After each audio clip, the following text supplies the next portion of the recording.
Sun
does perfect even mean?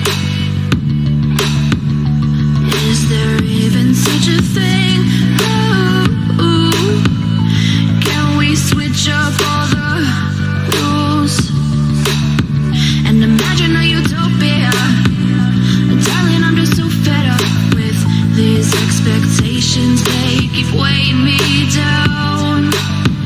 My heart is begging me to get the hell out of my head. I'm gonna live inside the upside down for a minute and pretend, honey, I'm a perfect 10. Whoa, whoa, honey, I'm a perfect 10.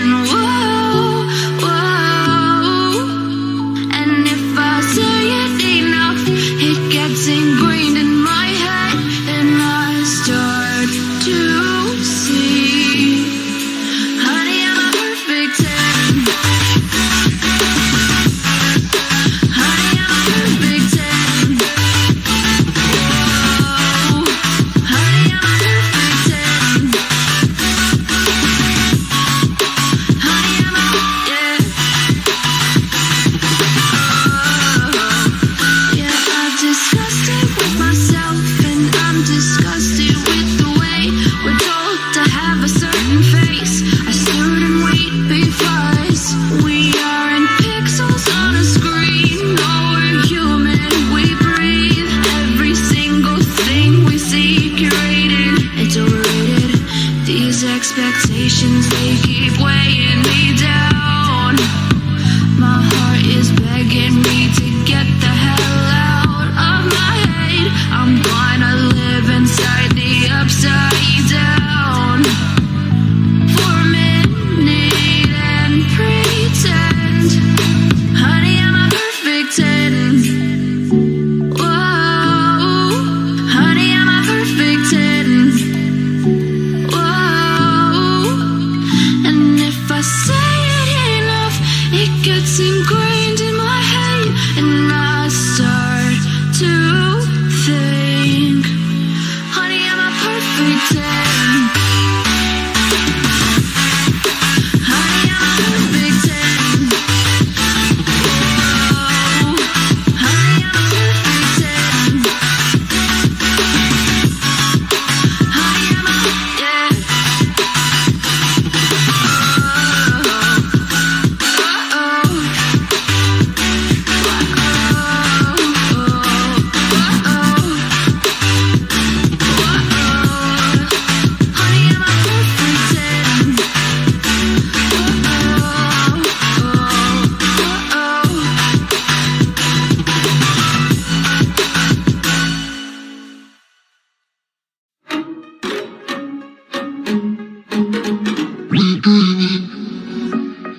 I'll be dreaming, I'll be dreaming, I'll be dreaming, I'll be dreaming, I'll be dreaming, I'll be dreaming,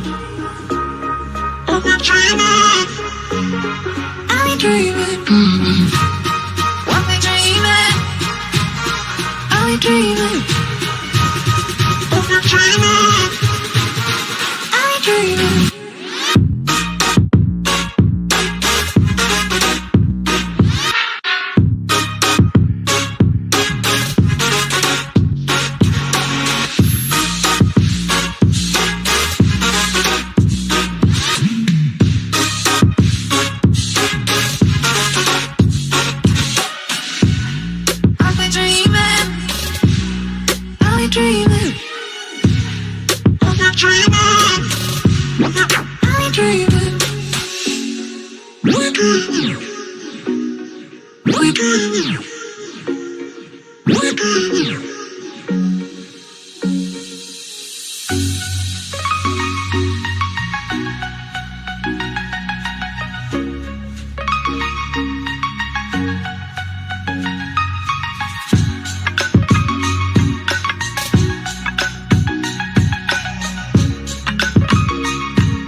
I'll be dreaming, I'll be dreaming, I'll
Face to face I found my pain beneath the lies and broken dreams.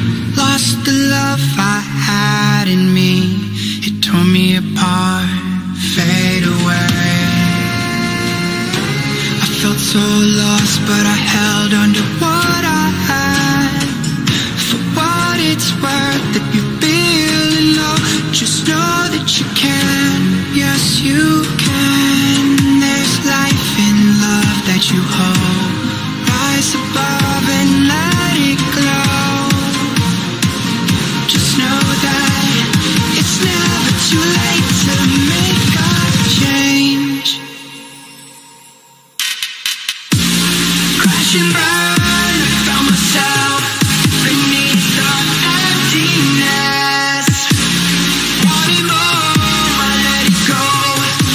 Holding on to love. Breaking through, I feel alive. For once in my life, I'ma live by the want to be all I can.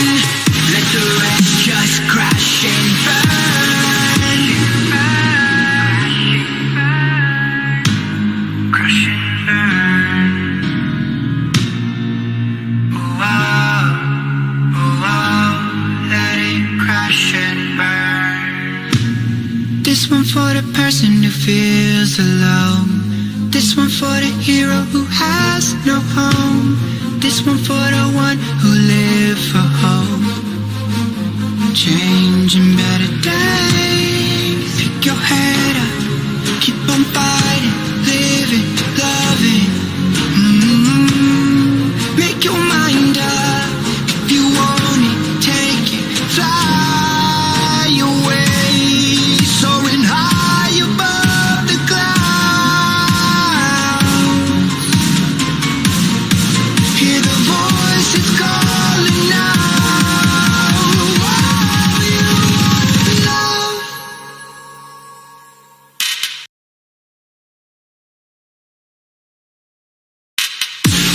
Crash and burn, I found myself beneath the emptiness. Make your mind up, wanting more.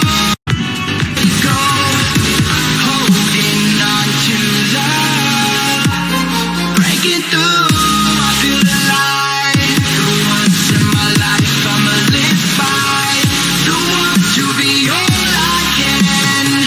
Let the rest just crash and burn.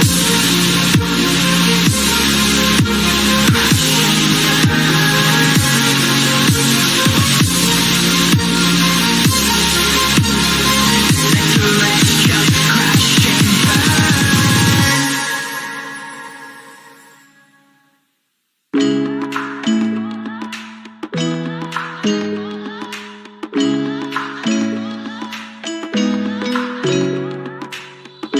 Round and round we go, losing self-control.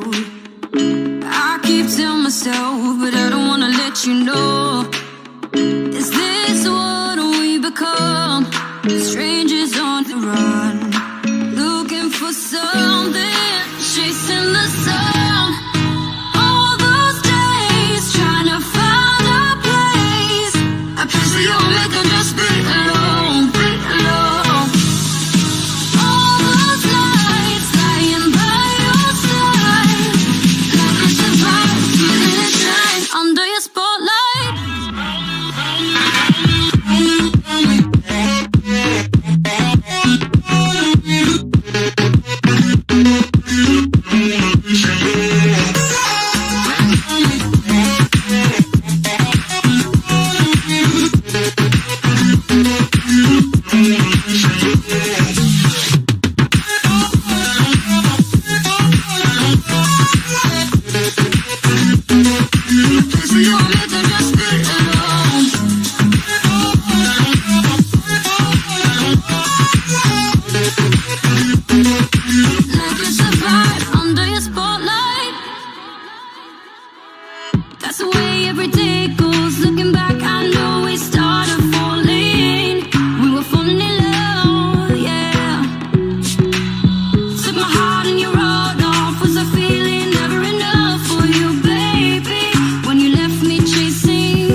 Is it difficult competing at such an elderly age?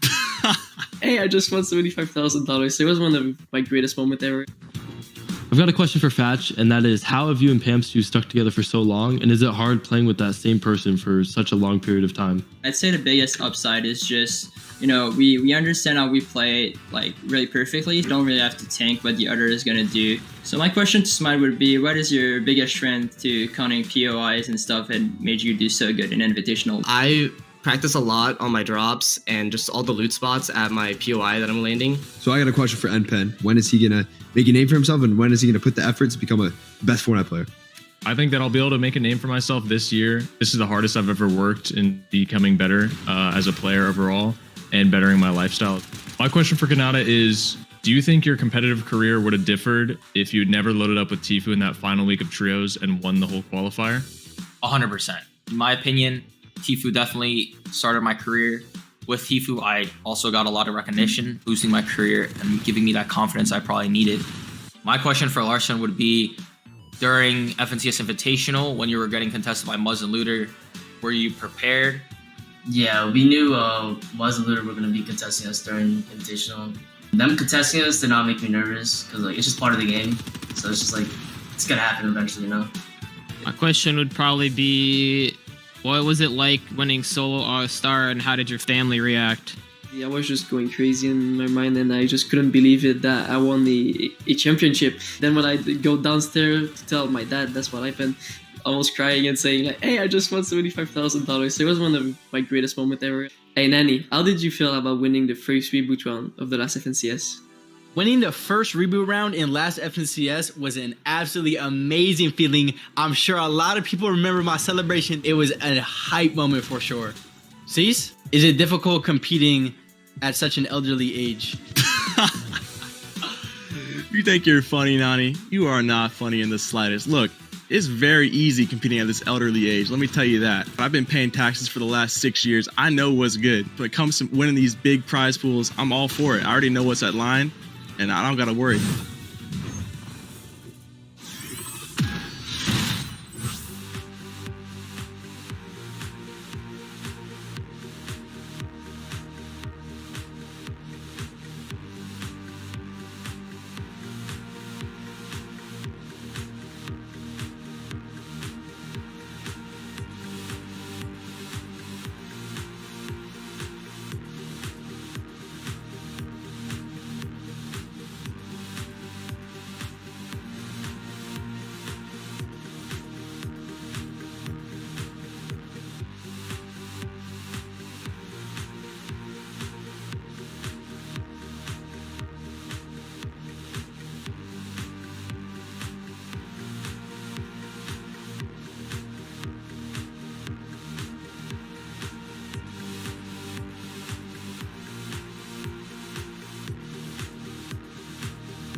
tonight is the night as 50 teams from NA East battle it out for the final time this season to compete for the Axe of Champions, the FNCS title, and a direct qualification spot at the FNCS Global Championships. Currently sitting in first is Acorn and Cold, and these guys want it more than ever. Potentially their first FNCS duo title is on the line for both of them, and that is not an opportunity they will let slide. However, the real question is if Kanata and Agers will allow this. This is their best shot in a long time, and they are hungry for the Axe of Champions.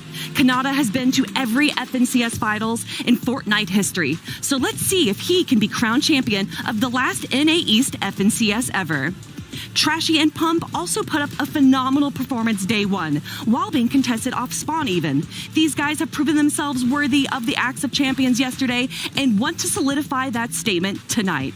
Buckle up and find your seat on the battle bus as we are about to witness some of the most intense Fortnite NA East has ever offered us. This is not a drill, this is the last ever NA East FNCS Grand Finals.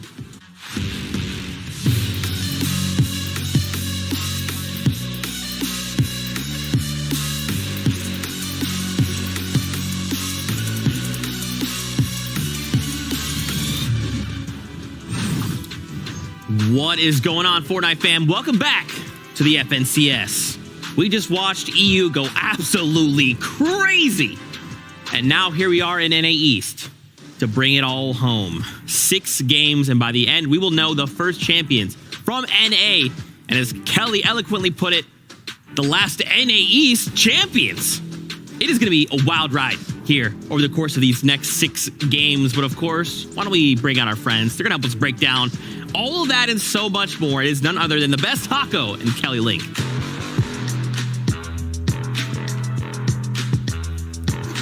Boom. Crushed it. Here we are. I can't believe it. So obviously we just got done watching EU. It was wild. Came down to a single point difference. If you did not watch EU, go back, find the VODs, wherever you got to do, go watch that.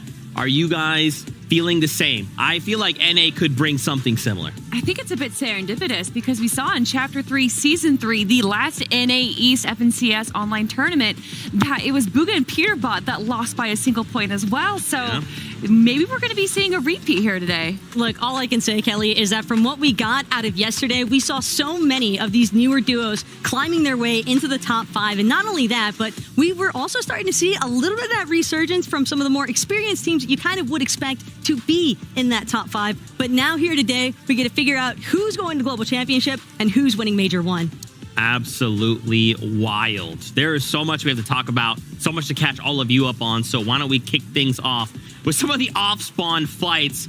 My, oh my, did they go ways in which we didn't quite predict? Let's start things off. Miro versus Moo. How did this go yesterday? Well, what we like to talk about is adaptation. A lot of these teams yesterday had to adapt not just to their own drop spots, but to other teams encroaching on their top spots. And that's exactly what we saw here from Miro versus Moo. Miro on the west side there having a huge swath of the map to themselves and a lot of oathbound chests. But Moo, who originally was going to be landing Slap and Go, decided, you know what, another team's going to be landing here. I don't want to deal with Dukes and Iamzo's team, so we're actually going to be dropping here as well. As far as Moo and Braids are concerned, I think that also the Elite Cup had a little bit of influence there, considering that Iamzo and Rise were definitely getting the better end of that exchange. But it was really interesting to see the adaptation, like you were talking about, Kelly, from Miro and Ed, because they knew being at King's Launch, they had to limit their loot path. They didn't have as much terrain that they could actually freely cover, freely look for loot and resources.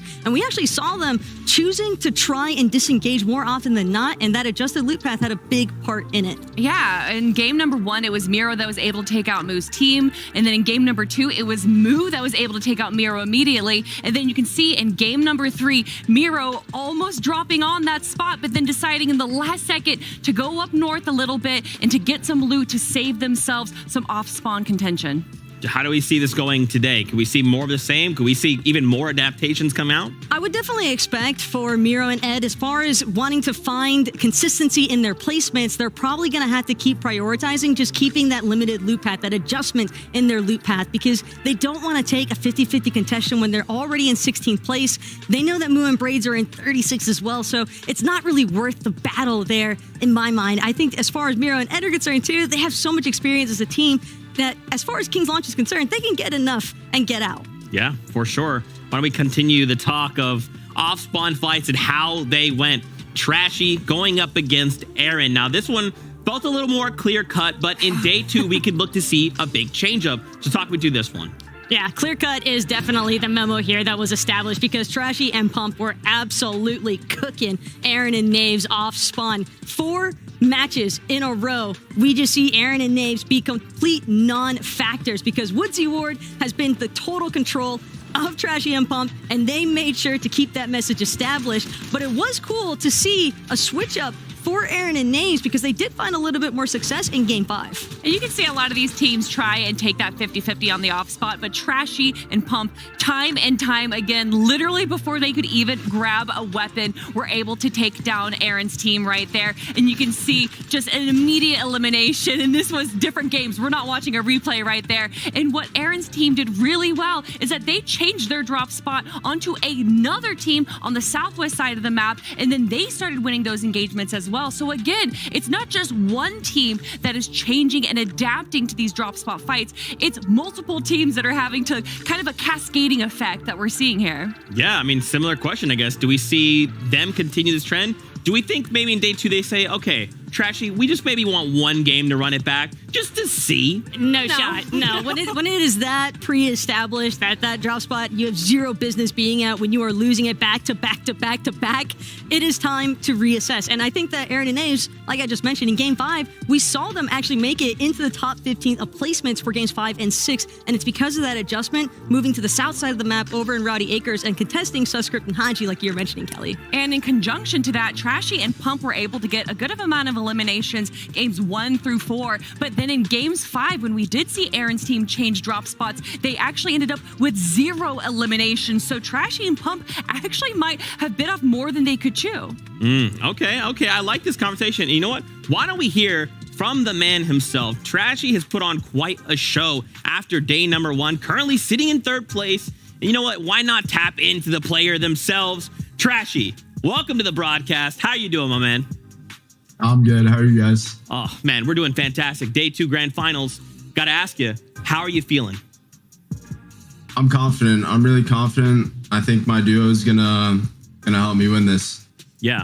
Quick question for you as far as like yesterday is compared to today. Do you feel like there's any pressure differences coming into today? Or if not, what do you guys do to prepare coming into today?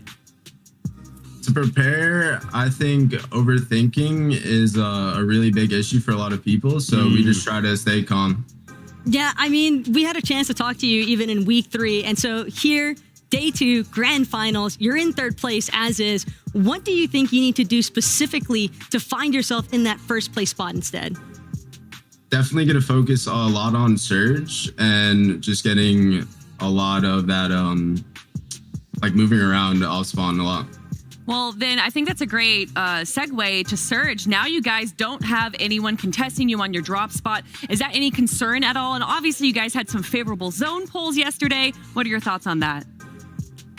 Yeah, it's definitely going to be tough if we don't pull zone, but I'm pretty confident. Yeah, okay. Is there any strategies you guys are busting out here in day number 2? A lot of players that we've talked to have always said, hey, look, we got secret strats here and there. Do you guys have any of that coming into today? I'm not gonna leak. You're gonna have to see. I can't expect them to leak that though. It's day 2 of Grand Z. That's fine. You know what? I respect it. For all the fans out there, Trashy, where can they find you? TrashyFN_ on pretty much all socials. You'll love to see it. Well, hey man, best of luck in today's competition, and thank you so much for your time. Trashy, just an amazing player, and we'll be seeing him compete. Remember, he's currently sitting in that 3rd place spot. So we'll have to see kind of what you're saying, Taco. Maybe they find themselves in the number 1 spot. That's what they're wanting to do, especially the last NA East Grand Finals. And also that spot into the Global Championships. Yeah. Oh my gosh. So much to discuss. Now we want to bring in 2 more people to talk more about this because we want to catch you guys up on everything that happened yesterday. It's your casters, Life with Panda and Jacob PR.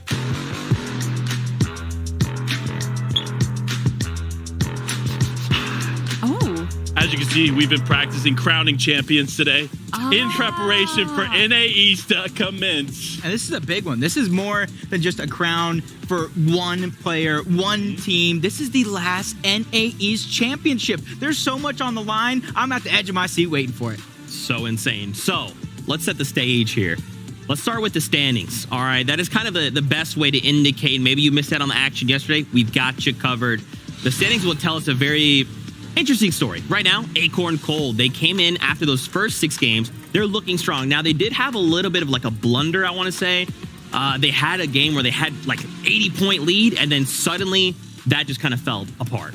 Yeah, it went from a 15 eliminations burner to just absolutely nada, just about. Only picking up an additional 2 elims in that game 6. And while it wasn't necessarily the placement that they were hoping for that final match, at the end of the day, for day 1, they had already had so much of a buffer zone that it still didn't cut their lead by too much. I mean, you guys were talking about momentum yesterday, and I don't think that slowed their momentum down whatsoever. I mean, ever since we saw them from week 2, where they got top 5, week 3, where they were in 4th, and then 2 Elite Cup top performances into first place right here. I mean, he might as well change his name to Hot because he is on fire right now. Listen, I called it early this season. I said Acorn and Cold, this is going to be the team to watch out for. And despite a slower game 6, because that's what I'm going to call it, it's just a slower game 6, they're still going to come out hot here off the heels of an incredible day 1. Yeah, I just hope that they keep things going because all it takes is one misstep, one blunder in the final game. And who's hot on their heels? Kanata and Agers, 14 for 14 FNCS qualifications to get that far. He just needs that one thing left, and that's that championship at the end of the day. And credit where credit's due, right? For Agers and Kanata, when they identified, wait, these guys, they've gone down. Now is our time to strike. They did close that gap, right? You would look at an 80-point difference and go, what are we supposed to do? For them, they said no problem. Yeah, it's more so the fact that Agers and Kanata, they know that they have so many duos surrounding them. They're in faulty splits, and yet time and time again, who do we see make it into those final zones? It's Agers and Kanata. Yep. Even when the zone isn't necessarily pulling in their favor, they're just doing such a great job of tracking their loot and resources throughout that they're not having too much difficulty on those rotations. I think it's actually an interesting juxtaposition between Acorn and Cold and Agers and Kanata because one team had these crazy pop-off games, whereas Agers and Kanata, every single game was able to make it into the end game. Every single game was able to grab a handful of eliminations instead of having that pop-off game. Yeah, look, I couldn't agree more. Kanata and Agers are a lethal duo, and Acorn and Cold are going to have to be very, very careful in the way they take this because if somebody's going to dethrone them, it's going to be Kanata. This man is so consistent. Top 10 performances almost every single event he plays in shows you how good he really is. I just want to piggyback on what Kelly was saying, though. She's talking about how well they've been playing as a team, and typically we're talking about Kanata and solo clutches, so it's great to see that they still have that trick in their back pocket if one of them goes down early. Of course, and one more duo that we want to talk about, and this is the Caster Curse that came from Panda himself. Wow. It's none other than Booga and Peterbot. But let's take a look at, they're currently in that 13th place. Now, we do kind of talk about this sometimes, duos being a second or day 2 duo, right? What can we expect from this duo coming into today? As far as Peterbot and Booga are concerned, it's mostly just about making sure that they actually get to play out the match as a duo. Yep. And I believe only 2 realistically out of those 6 matches. There was a third, but they didn't really make it into that late game position that they were hoping for. But it's still, they were constantly put into that solo clutch position. And while we did see one particular instance from Booga where he managed to find a 5th place finish, it's a lot of pressure being applied to one individual member out of this pairing. And we know just how strong they can be as a team. So I want to see them actually make it there together. It's hard to not imagine Booga, who in the last 6 online FNCSs has placed at the lowest 3rd. Yep. But he is in 13th place, a bit of an unlucky number. All I'm going to say is I did mention, I know we talked about it, Booga, Peterbot. I didn't think they were going to have the solid day 1. It was a bit of a caster curse. I'll take that. But when you think about Booga, there's one thing you think about, and that is the GOAT.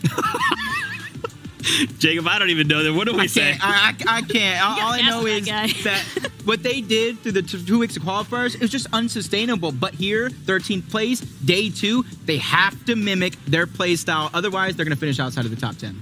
Man, so many things all converging to a single point right here. And day 2 of Grand Finals, the last NAE's Grand Finals? That is absolutely insane. But guess what? Games are ready to go. I know. I am ready. I know you at home are all ready as well. So let's get this popping. This is game number 7.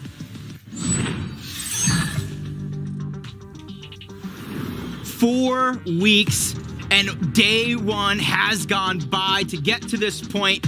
And there's so much on the line. We keep talking about it. Prize money, Acts of Champions, spot in the FNCS Global Championship. And luckily for everybody at home, you don't have to wait long. Game number 7 starts right now.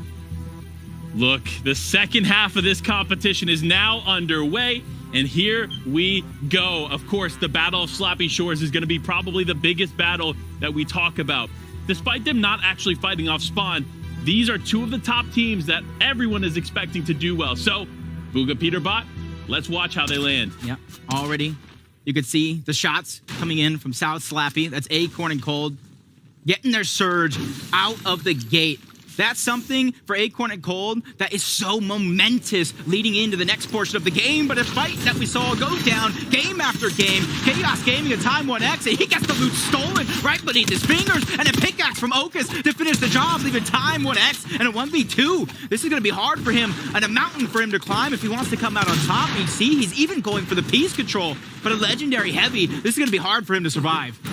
Yeah, this is going to be a tough fight here. Okus, though, such a good shot. If you give him just one moment of your time, he's going to connect. That is just what he does, and that's what he's trying to do here. Big shot comes through, but it's not going to be enough. Okus ends up going down, but Noxy finishing it up. That was brilliant between the two, and that was probably the biggest 50-50 that I've seen in quite a while, going into the same trailer for the same box, but from one battle to the next, something that has that feeling of deja vu. Aoxy and Swirl going up against Chimp and Spade, and you even see in the feed, Blaken taking down users and Polarized, starting the day off hot. So Aoxy and Swirl trying to do that same exact thing, mimic what they were able to do yesterday. Yeah, I'm going to be honest, this was a pretty even battle here in these games throughout the first 6, so we'll see if these 2 teams have kind of sat back and realized what worked, what didn't, and they start adjusting that game plan, and clearly it's working out here first for Aoxy and Swirl. They picking up Chimp quite early, and Chimp, in my opinion, is the stronger fighter of the 2, so taking him out is just a matter of time before you get his duo. Yeah, it just seems like on the side of Chimp and Spade, the timing isn't there, but on the other side of that, Aoxy and Swirl, they must have had a watch on or something because they were on point, and this is a surprise to see. Breakwater Bay, Caskers and Clarity already playing that solo game with Caskers going down early, but it had to have been some off-spawn exchange because you see an elimination on the back of Clarity. Cam lost his teammate as well, and you can see Ed and Miro trying to be the ones to play janitor and clean it all up. Miro just sneaking up behind Cam. He doesn't realize it either. This could be huge. If Miro's able to catch Cam off guard in this situation, this fight is not going to go for a long period of time. It'll be over before it starts, but you could say that Miro, without a shotgun of any variation, you can see that he's just quick to rotate, quick to move. Cam hearing somebody sneak up on the side, that's going to be Ed, but Miro over the top, shots to be fired. That could be a big win, because not only do you get 4 more points, you start off with a shockwave hammer, but Cam knows how valuable it is, whether you have your teammate or not, to try to hold on to that shockwave hammer as long as possible. Yeah, and they're going to go ahead and exchange some shots there in the distance. It's actually Trashy. They're not too far out, going to look for those surge shots. You know, anytime you hear shots in the direction of another team, you're going to start putting them running shoes on and get moving, because you know how important surge is for these players. And these players are at the top of their game and understanding what they need to do to find some of those tags. And one of those examples, obviously, look in the distance. Look to where you know there is some action going on and get involved in any way that you can. And already you can kind of see in the mini-map where the zone is beginning to pull. It is going to be on the eastern side, but quite center. Can still pull north or south, and that's why you see Cold trying to fire back at Peterbot and Bugha. They know they're trying to collect the surge because it is in their zone.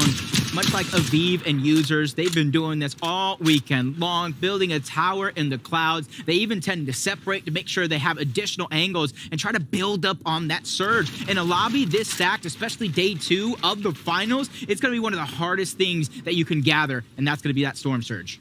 Absolutely right. But for a team like Kanata and Agers, they haven't really struggled in search for surge. They honestly just continue to surprise me here. And that's why we see them placing so high. Honestly, the best average placement of day 1 here. Yeah, it just goes to show that even though Acorn and Cold are sitting in first, you got a team hot on the heels, and it's all without an actual VR. So that's going to be a huge boost of confidence going into this next couple of games, as Yamzo and Rise trying to do the same thing. I think everybody in the community can kind of agree they're a little bit lower on the leaderboards that they would, any of us would hope, but they're still in contention to take the title at the end of the day to qualify for the FNCS Global Championship. They just need to have a phenomenal finish on the day, but a team that had a phenomenal start.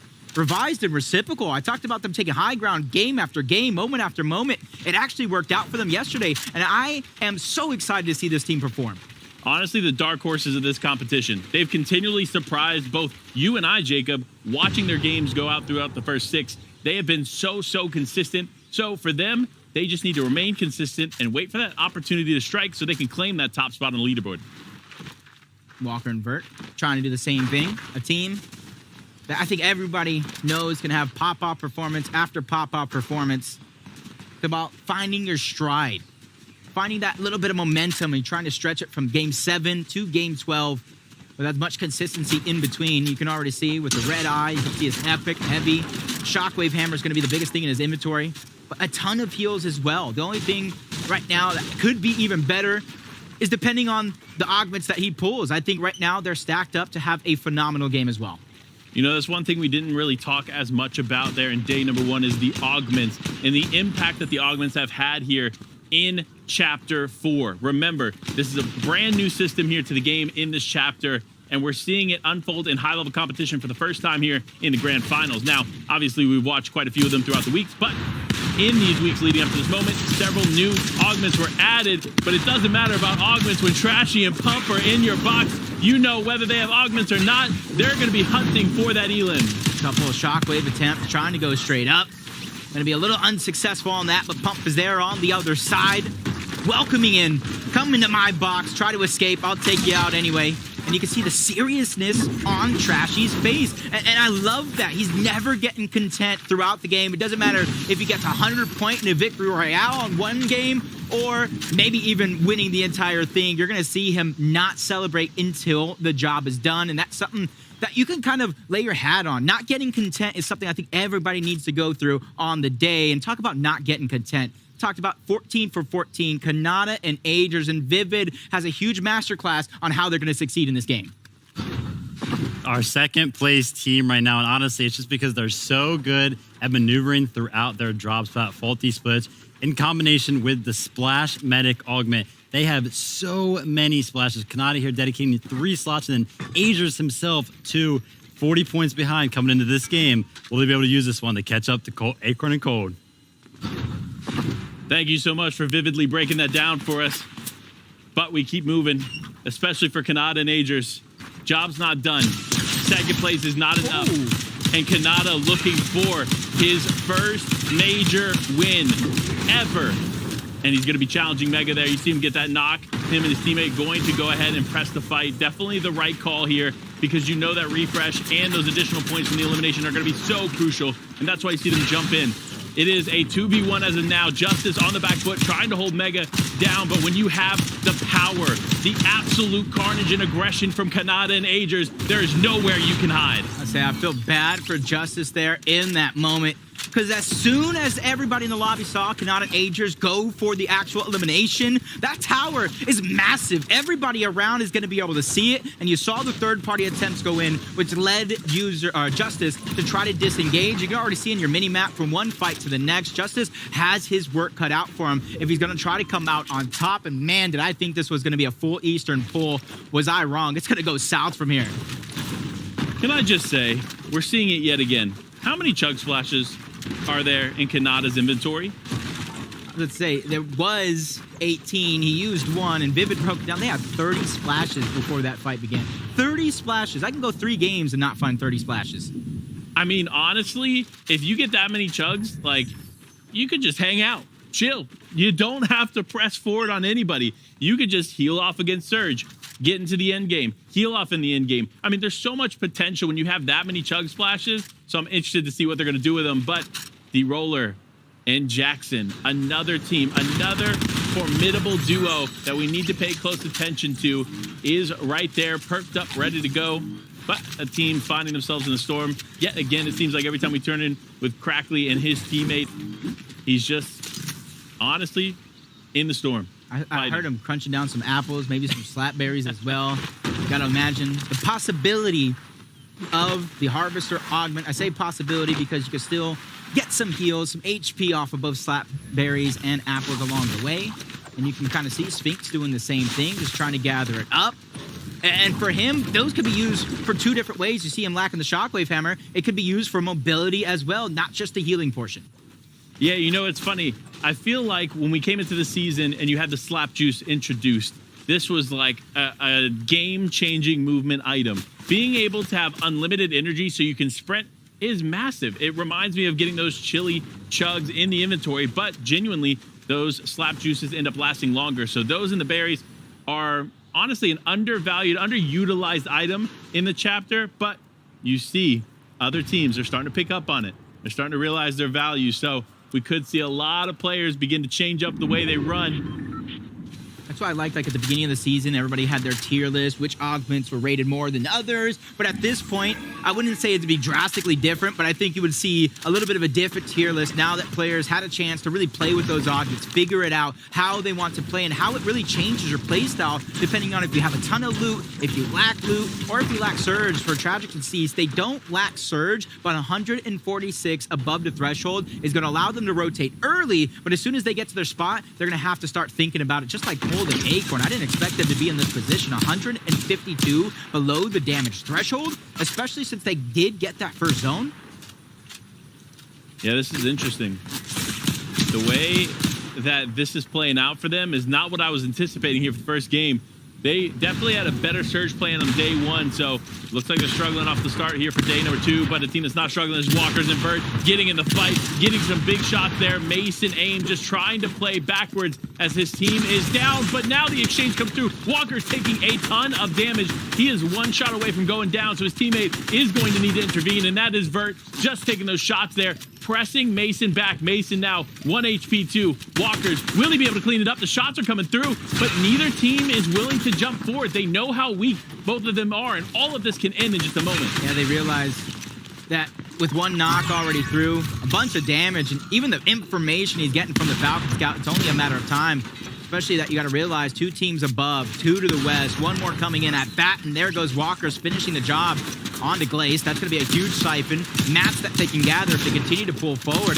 And Mason's doing a good job, though, for how long this fight has actually been with just a sliver of HP. This could be the saving grace, because as soon as a couple of those teams come in, they begin a third party, he could try to use it as a distraction, but there goes the Falcon Scout once more, and then the final shot to finish it off. Down goes Mason, down goes Glaze. Unfortunate, but for Walkers and Vert, that's just the start of something big. Yeah, I mean, look, Walkers and Vert picking up some eliminations. That's nothing new here for this team. They are aggressive, and they know how to handle those mid-game fights, and we see it yet happen again, but Monk and Users, not the same story. User going to go down. Monk has left as a solo player, just going to try to hold on here as Crackley and his teammate press forward in the box. Unfortunate situation here, not what they were anticipating, of course, but when you have a team like Crackley and co, it is tough to go up against them. I mean, they just continually show that they are a threat when it comes to taking these fights in the mid game. Yeah, especially since they already got that first elimination. They realize they're 1 of 2 things. They're going to disengage, find their way safely to zone, or Lunk's going to try to go back for that reboot card, try to go back because he is down on Surge, so it's disengaging might not even be an option here. As long as Crackly and his duo know that timing is of the essence for Monk, they could just continue to play defensive. They hear the splashes coming out, and that's going to be a huge red flag as Monk is continuously trying to put some pressure on, but push comes to shove. He has to figure out one way to start getting proactive. You can see him trying to break down the builds, getting that piece control, which is important. You got Crackly and his duo just immediately bulldozing through the box to finish the job as Monk and User go down altogether. Yeah, huge finish there for Crackly and co. But now it is all about Acorn and Cold. Top of our leaderboard here, just hanging out. They have found some damage, which is good. This is a good sign. That means that Surge game plan is not necessarily completely out the window, but they still need more. Only 80 damage above is not enough to really stay comfortable. But wait a minute.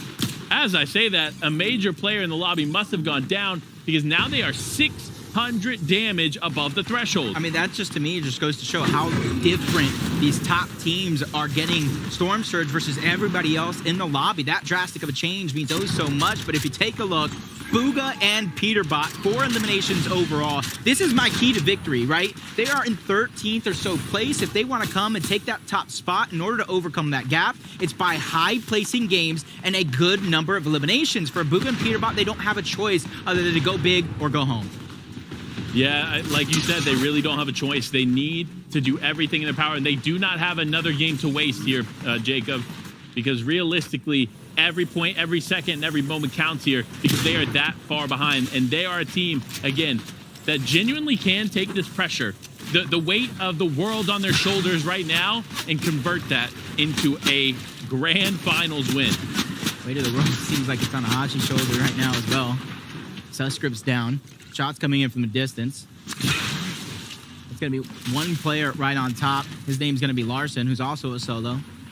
Probably losing Nani across the way. And that's the unfortunate thing about this stage in the game. Yeah, you can probably get a reboot off, but if you see where the zone is actually at, it is 4th zone at that as well. It is going to take a miracle if that is going to be your plan. So for Hachi and Larson both, they just got to figure it out. And only one splash to his name. He's probably either waiting to scavenge up somebody else's loot or get some sort of surprise attack. Yeah, surprise attack might be the only way there as their 2 solos competing. But another solo in this game is Justice going up against Acorn and Cold, but also Chubb there on the other side. So Justice just waiting for these other teams to rotate. And unfortunately for him, Cold and Acorn going to go ahead and build up to a higher elevation point in their existing build. But they still need those shots, and now it is time. They're going to get in the box here as they're looking onto 2 other teams. They said, you know what? We hear your shot, and we'll raise you one and add our own. Yep, you can kind of notice that instead of floating around that mountain, they immediately went up. You want to be proactive. You don't want to be having zone push you up that hill with the rest of the teams. And unfortunately for Justice right below, we saw why he's down on Surge so bad. Mega went down early trying to gather it up, and he's trying to make a desperation attempt into a success, and he got shut down by Acorn and Cold, adding more points to their total. Just remember, coming in on the day, they were 39 points ahead of 2nd place. That is not much at all. So for Acorn and Cold, the pressure is on them, just like everybody else in the lobby. Yeah, I mean, look, there's some real pressure here on NPen and Chess Genius as well. This team, despite their big name, despite the understanding and, of course, the ability amongst this duo, they have been consistent, but not consistent in the way that gets them in the top 5, top 10, but it's consistent that keeps them in the top 25 here, this competition. So for them, they're just thinking about what big things do they have to do to climb this leaderboard, what big things they have to do to take the top spot, and will it even be possible in these 6 games ahead? It's going to be a tough one, especially for, in this game, anybody that's on the north or east side of the zone. That's where it is beginning to push everybody in, congesting, jam-packing them together like a can of sardines. It's going to be hard to come out alive unless you have your game plan down packed, peeking through the cones, building towers in the sky, gathering information, figuring out where the duos are actually at. It's going to be huge. And for Duke, 108 above damage threshold. He's trying to be proactive in his own mind. As a solo, gathering that surge later on the game is going to be near impossible without risking everything you have. Yeah, interesting to see the way this is playing out here. Again, so many teams find themselves on this side of the edge. It is Ocus and Noxy, though.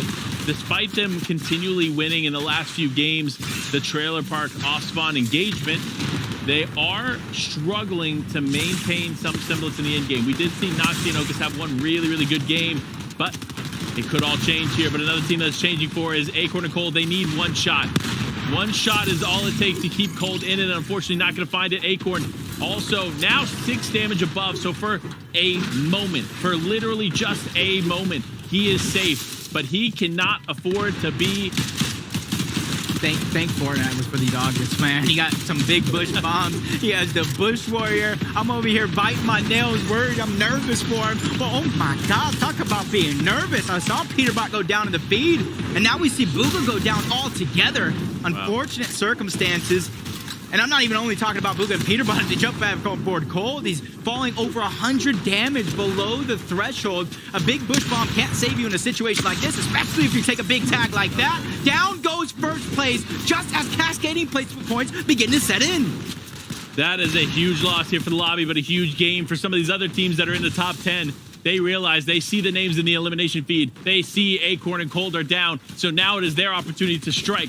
How long can they remain in this game, and how many points can they put on the board, and how can they shift the top end of the leaderboard? That is the question that a lot of these teams are getting ready to answer as it is time here, Jacob. Moving zones are about to really get heated up. It's going to be a real treat for one of these teams. If they're able to claim that high ground early, hold on to it. We see a couple of teams yesterday find some success, others not so much. And for Axie and Swirl, they're looking to be that team. You look at their match right now, that's my only concern is do they have enough if another team begins to build up and try to challenge them? But you know, Revise the Reciprocal is going to be one of those teams that finds themselves at least thinking about high ground.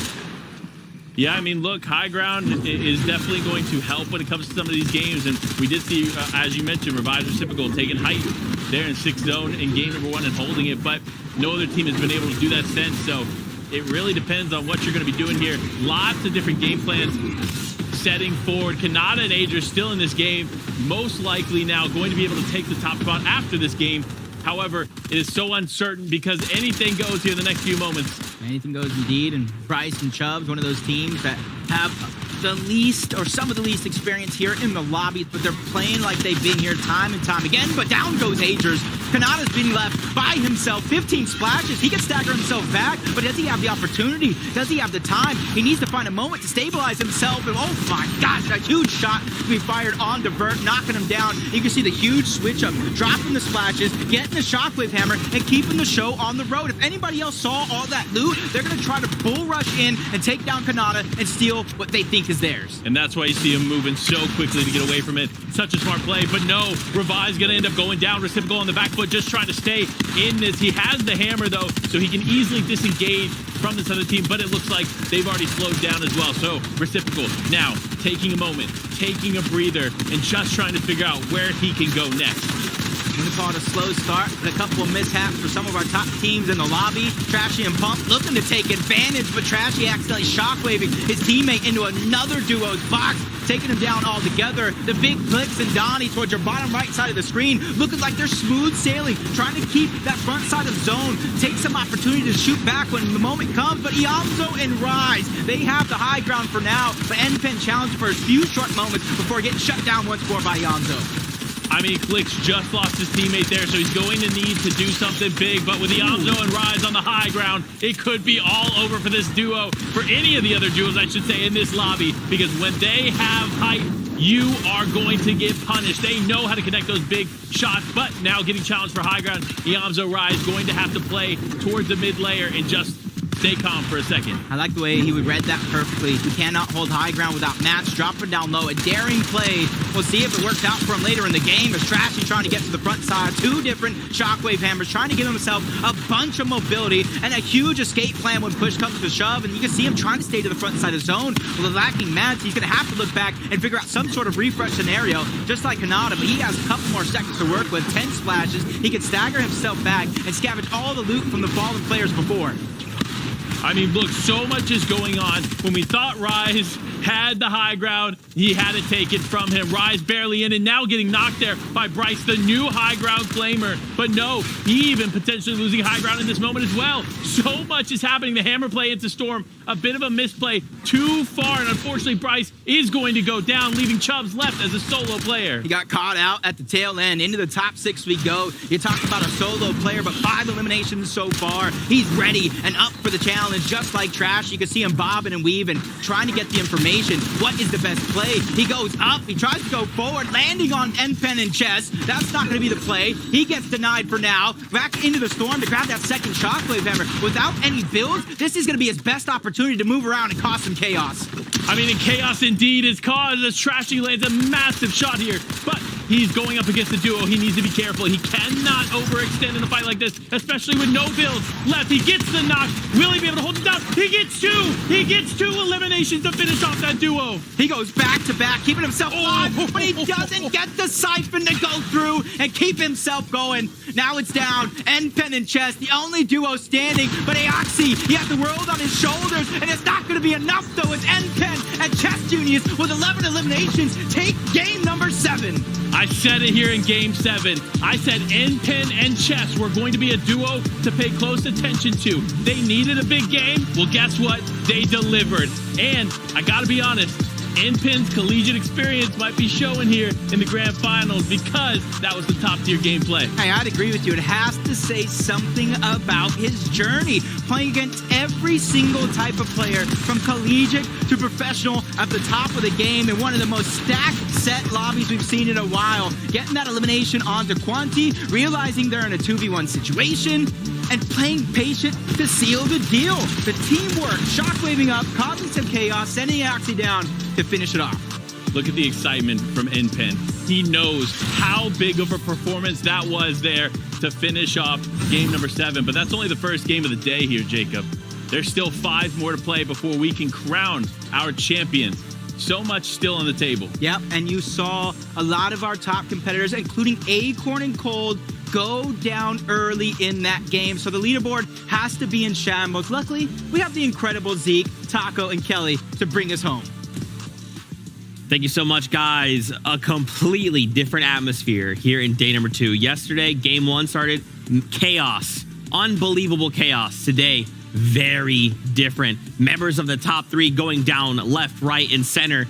Solo efforts coming out from people like Trashy. Game 7 was incredible. Couldn't have said it better myself, Zeke. And not only that, but I think for NPen and Chess Gaming, they did such an excellent job at controlling that high ground aspect, but making sure to also drop down a layer for NPen specifically, so that way he could find those much needed resources that were actually kind of just cluttering and gathering up on those lower layers. But I think in general, this duo really just had such strong execution when they were actually moving through that low ground and then choosing the perfect moments to actually overtake on height. Yeah, I mean, Chess Genius proving his namesake right now, playing incredibly calculated throughout that game, knowing when to leave height, knowing when to take the eliminations and the aggression. And obviously, that worked out for them right now. A victory royale plus 20 eliminations over the 7 games is going to put them up in a decent spot. I don't know necessarily if we're going to be seeing them in our top 10, but still, that is how you want to start the day 2. Yeah, you just need a couple games like this, right? Let's just chain a few of those together, see if we can strike up into that top 10, which does remind me, let's take a look at our standings, see how things are kind of shaking up. So, I mean, again, wow, just look at this. Bryce and Chubbs jump up in that number 1 spot. Remember, they actually kind of had that moment where they got eliminated, right? And in another world or another universe, they go on to win that game and like make that lead huge. I mean, obviously they played super well, but also a team that played really well was Trashy and Pump right there. We actually got to interview Trashy earlier on in the day, and I asked him what's going to happen once that zone does go to the southern side, as they're all the way in the far north side.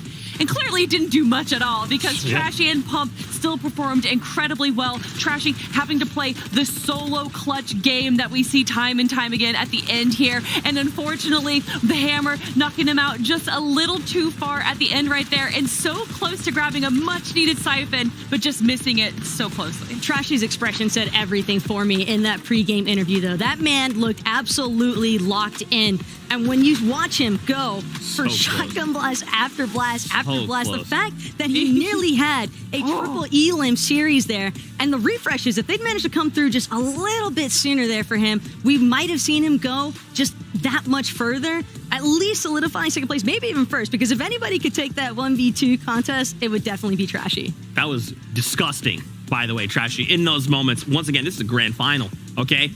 Pressure's on, and for Trashy to just be like 1v2, no problem. Absolutely amazing. We keep looking here. Aegis and Kanata. I still don't understand how Kanata always has 18 splashes, bro. But where? What's even crazier is that he had 18 splashes in a moment, and this is unfortunately when we did see Aegis go down, but Kanata took such advantage of this. Look at the loadout that he has right now, and then in a few seconds, he is going to have a completely different loadout, probably one of the best loadouts that you could have in the end game right now. Look at that change. Well, that's the thing, though, is that we see even Aegis investing a slot for splashes as well. So for this duo to have as many heals available to them, it just kind of showcases an instance of getting a little bit surprised inside of those boxing movements. And for Kanata especially, because of where these zones initially started out, this looked like their game to take home. I mean, faulty splits right in their backyard. You see the zone already initially starting to pull that way. Granted, it ended up a little bit closer to Frenzy by the end of it, but it still, they were in such prime positioning for it to crumble at the last second. Definitely a little bit unexpected. It definitely looked a bit congested, though, Yeah. towards the faulty splits drop right there. So maybe that was part of the issue, but obviously they were able to make it into the end game, so it wasn't too much of an issue. But we have to talk about a team that has really surprised us, and that is Chubbs' team. I mean, Chubbs and Bryce coming out of nowhere. They barely have any finals performances, and to be sitting in first place spot, Taco, I'm incredibly impressed. And when you watch it back as well from yesterday, when they were able to pick up a Victory Royale, it's incredible to think that they're still finding those instances. And again, don't want to jinx them. It is only game number 7, aka first game of day 2. But I like the fact that these newer duos are trying to be proactive in terms of controlling the high ground, because we can see Bryce here very low on his mats, but depending on how you play it, you can kind of fool some of those other teams into thinking you have more resources available than what you actually do. This is already shaking out to be crazy, okay? I don't know that I can handle more games like this from day number 2 here in NA East. That was just the first game. There's so much more on the line for so many of these duos. So many of these duos that feel like they have so much to prove to themselves, to us, to make sure they say, hey, we deserve a spot in the global championships later on this year.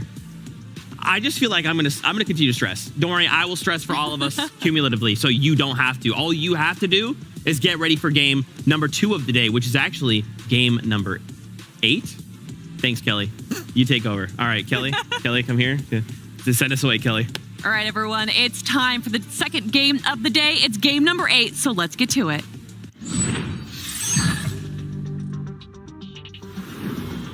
It's time. Game number 8 is here.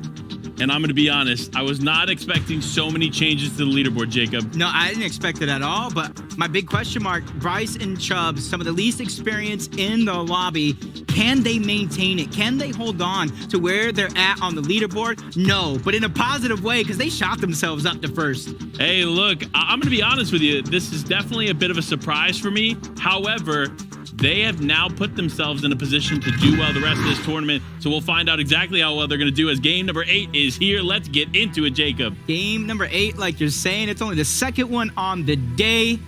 Can we actually just do all 12 again today? I'm ready for 13 games. Can we do 14 games? I'm ready for just spending a lifetime here on this stage with you, Panda. I don't want it to end. I don't want it to end, but we'll keep it going.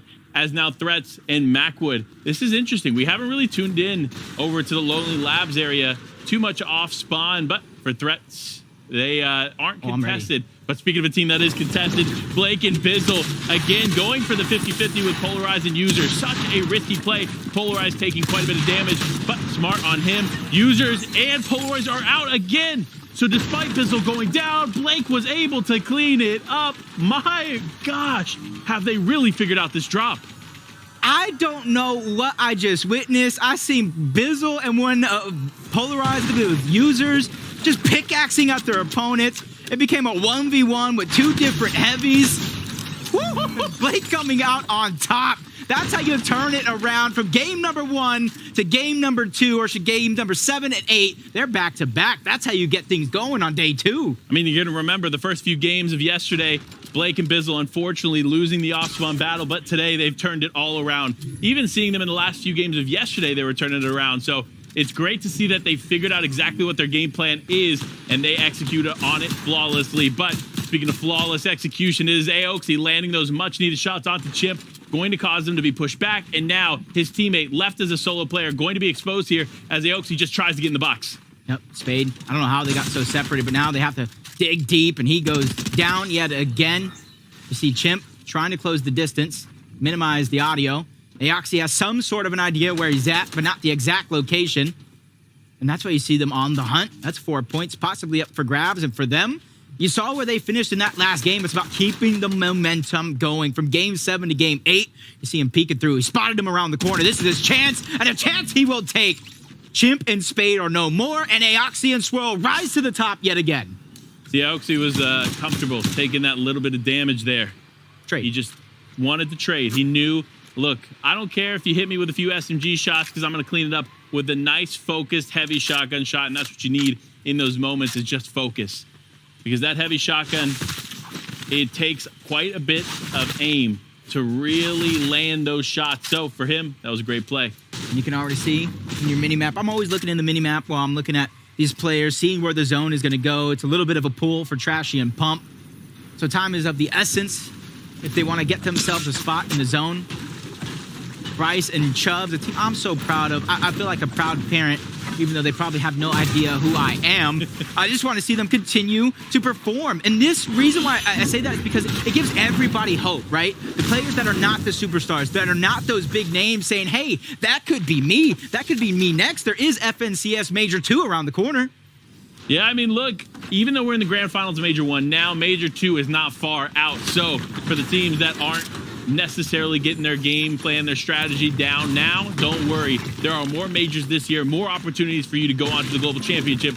So just learn from today's games. But for a team that is in contention, for a team that is at quite near the top of the leaderboard, it is Kanata and Agers. Their game plan and strategies throughout this competition have been flawlessly executed. But in that last game, with Agers going down, Kanata clutching up a few more points, it wasn't necessarily what they were looking for there in game number 7. And you can see Yamzo and Rise looting up, throwing all the loot or all the extra hills into a central location.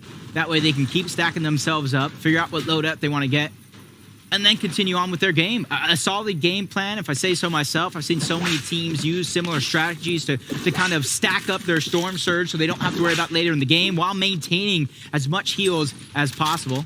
Acorn and Cold trying to do the same thing, but you can see they're inside of the zone already, much more than they were in that last game. And that leads me to ask the question mark, or hopefully we'll see it later in the game, is how they maintain that Storm Surge strategy, because game number 8 or 7 on the day, it wasn't the best. It wasn't. However, for a Viven user, they know that even if they are down, they're not out of this competition. We saw Aviv play exceptionally well in the Surge week. And so for a team that knows how to play in these make or break, last chance opportunity shots and honestly come out on top, I'm not going to count them out quite yet. No, I wouldn't necessarily count them out either, especially a team that has so much experience. But I wouldn't count out Reciprocal and Revised team that can threaten for the high ground at a moment's notice. They can cause destruction, almost play leaderboard busters and bust everybody down when you don't expect them coming. And you can see them trying to rotate as close to the center as possible. And you see the position that they're in right now, they're not boxing up. They're continually trying to bypass everybody around so they can get a cliffside of their own, build that tower in the sky that we see so many teams do, and then that's where they're going to start to gather up their Surge. Yeah, Surge is going to be important here. A lot of these teams were struggling yesterday, just not figuring out exactly how to connect those shots early on and causing some serious issue for these duos. But for a duo like Bugha and Peterbot, 5 more opportunities, I should say, to shift this leaderboard in their favor. You know, look, as much as I was saying in the pre-show and during Surge Week and even yesterday, how I don't know that they were going to win, I still do strongly believe that Bugha is the GOAT of Fortnite. I mean, his accolades, his accomplishments speak for themselves. So while I don't know that this is going to be the competition for them, that does not mean we're not going to see them do some big things here in the later rounds of this tournament. Now, I kind of believe it as well. They've already ramped it up in that 7th game, trying to keep it going, just like Aaron and Naves. Much better performance to start off their day. Hopefully they can kind of propel that forward into more. And, you know, from one masterclass to another, I talk about Bryce and Chubbs and the little bit of experience that they lack, but a man that doesn't lack experience and can lay out the whole plan is Vivid himself. Way too kind to me, Jacob. Tuning in with Bryce and Chubbs here. Only 10 points separates 1st through 4th right now. At the top of that, of course, is Bryce and Chubbs. And listen, Chubbs is a better man than me, selecting the Chili Chug Splashes over the Purple Thunder Shotgun. He, of course, does have that Shockwave Hammer. Bryce as well has a Shockwave Hammer of his own, so lots of splashes going into the end game for this duo. It makes you think, what are these teams prioritizing? What are they focusing on? What makes more sense to have in the inventory? And sure enough, that was definitely a big decision. In my opinion, right? Any game that I've played here in Chapter 4, I've always gone for the better shotgun. I think that the extra damage is just more important for me, but clearly the pros are seeing a very different situation for them. So maybe those Chili Chugs are just that much more valuable. Yeah, I got to agree with it. In these late games, we're seeing a lot of movement going to be needed. Use multiple shockwaves to get out of dodge. What happens if you don't have those extra charges left to get out again? Use those Chili Chug Splashes. Not only does it grant you some movement speed, but it's allow you to get your HP or shield up at a moment's notice. Rokane and Joji, Revives Reciprocal, all getting close by. Wouldn't call this a POI, but the landmark where it has a static launch pad as well. Lots of mobility. And even if you don't need it, you can see Revised and Reciprocal trying to use the Shockwave Hammer to break upward, drop these players down into their hands. I mean, honestly, smart play on their part, but you saw Revise get caught off guard there, drop down for just a moment and immediately realizing this is not a safe fight to take. Now just getting back with his teammate here. They hold a really nice spot in the POI. Not only do they have the advantage over the enemies within their area, they're also keeping Joji and his teammate at bay underneath because they have blocked off the launch pad. So even if they want to try to escape, even if they want to go somewhere else, they're not going to be able to unless they go through them. Oh my gosh. Damn, and Jigglyflopper trying to have a much better exchange off spawn. Don't want to leave it down to any solos. They realize how much it impacts the later portions of the game. A Shadow, he defends the angle from Cam. Great job watching out as Jigglyflopper goes down altogether. No heals on the name, but a huge tag from Cam. That could be a life-saving one at that. Continues hot on the heels, drops down to the box, turns, tries to take out Shadow as well, but he's in a whole other team's box. He tries to break downwards, but he gets tagged up again by Shadow. The punches coming in left and right from Sphinx and Shadow to take down both Jigglyflopper and Cam. That was well played. That was a tough one. He took it to the chin, and I believe he'll come back here stronger, especially looking at how Cam was playing that. Honestly, as a solo player, playing that very, very well. But Shadow and Sphinx just getting that extra few bits of damage off to finish off the duo. And good for them. You know what? This is a duo that didn't necessarily have the strongest day one. So for them coming into day two, getting a few eliminations, especially eliminations onto big players like Cam, I mean, great start. You've seen a prime example right here, right before our very eyes as well. Kanata and Agers. You notice something different? 5 splashes instead of the normal 18. Leads you to believe that he chose a different augment this time around, trying to suit a different style of play, trying to climb up the leaderboards even more. And that's one thing we talked about as well, that the performance they've been having at his duo is phenomenal. And they have the potential to pop off as solos as well. They're one of the teams that you can't count out at a moment's notice. Doesn't matter if they have one bad game or go down earlier than you'd expect. Yeah, I mean, look, so much can still happen in this game that even though we're hyping up Chubbs and Bryce, we're hyping up Kanata and Agers, it can all change. We saw it last game with Acorn and Cold. They went down way earlier than anybody anticipated, and it changed the trajectory of the way that leaderboard looks going into game number 8. So for Walkers and Vert, they look to be the disruptors. They look to be the players that cause the change here, as they've had a pretty decent game number 7, game number 8, looking to make it the same. With big tags coming through here, probably not going to have to worry about Surge here in a second. You can see all the fruits and vegetables laying around him. You got to imagine a Harvester augment coming into play. And really take note of the Falcon Scout as well. The information Walkers and Vert gathering time and time again for a duo that can get aggressive, close the distance at a moment's notice. That could be an attribute that a lot of players don't necessarily think of. Quanti and Scare phenomenal plays, one zone to the next. They're trying to play the slow side of the zone, where the least amount of players are actually going to contest the spot, but this might not be the best thing for them. 70 below surge, continuously falling even further. It almost makes me wonder, is their plan to just simply out-heal it? You got to be the fishing rod that just dropped, Jelly Angler Augment is a possibility. It could be a smart play. Yeah, and it might be the play for them. Look, for teams that struggle with mid-game fights, the best option is to avoid them, right?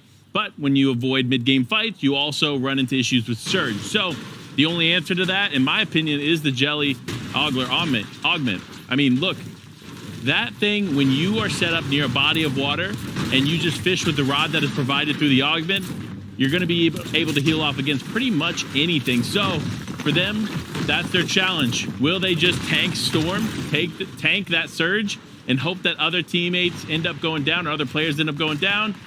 I don't know. It's a tough call to make. A little bit more separated than I would hope for Vert and Walker. But you can see why it's so. 185 below the damage threshold.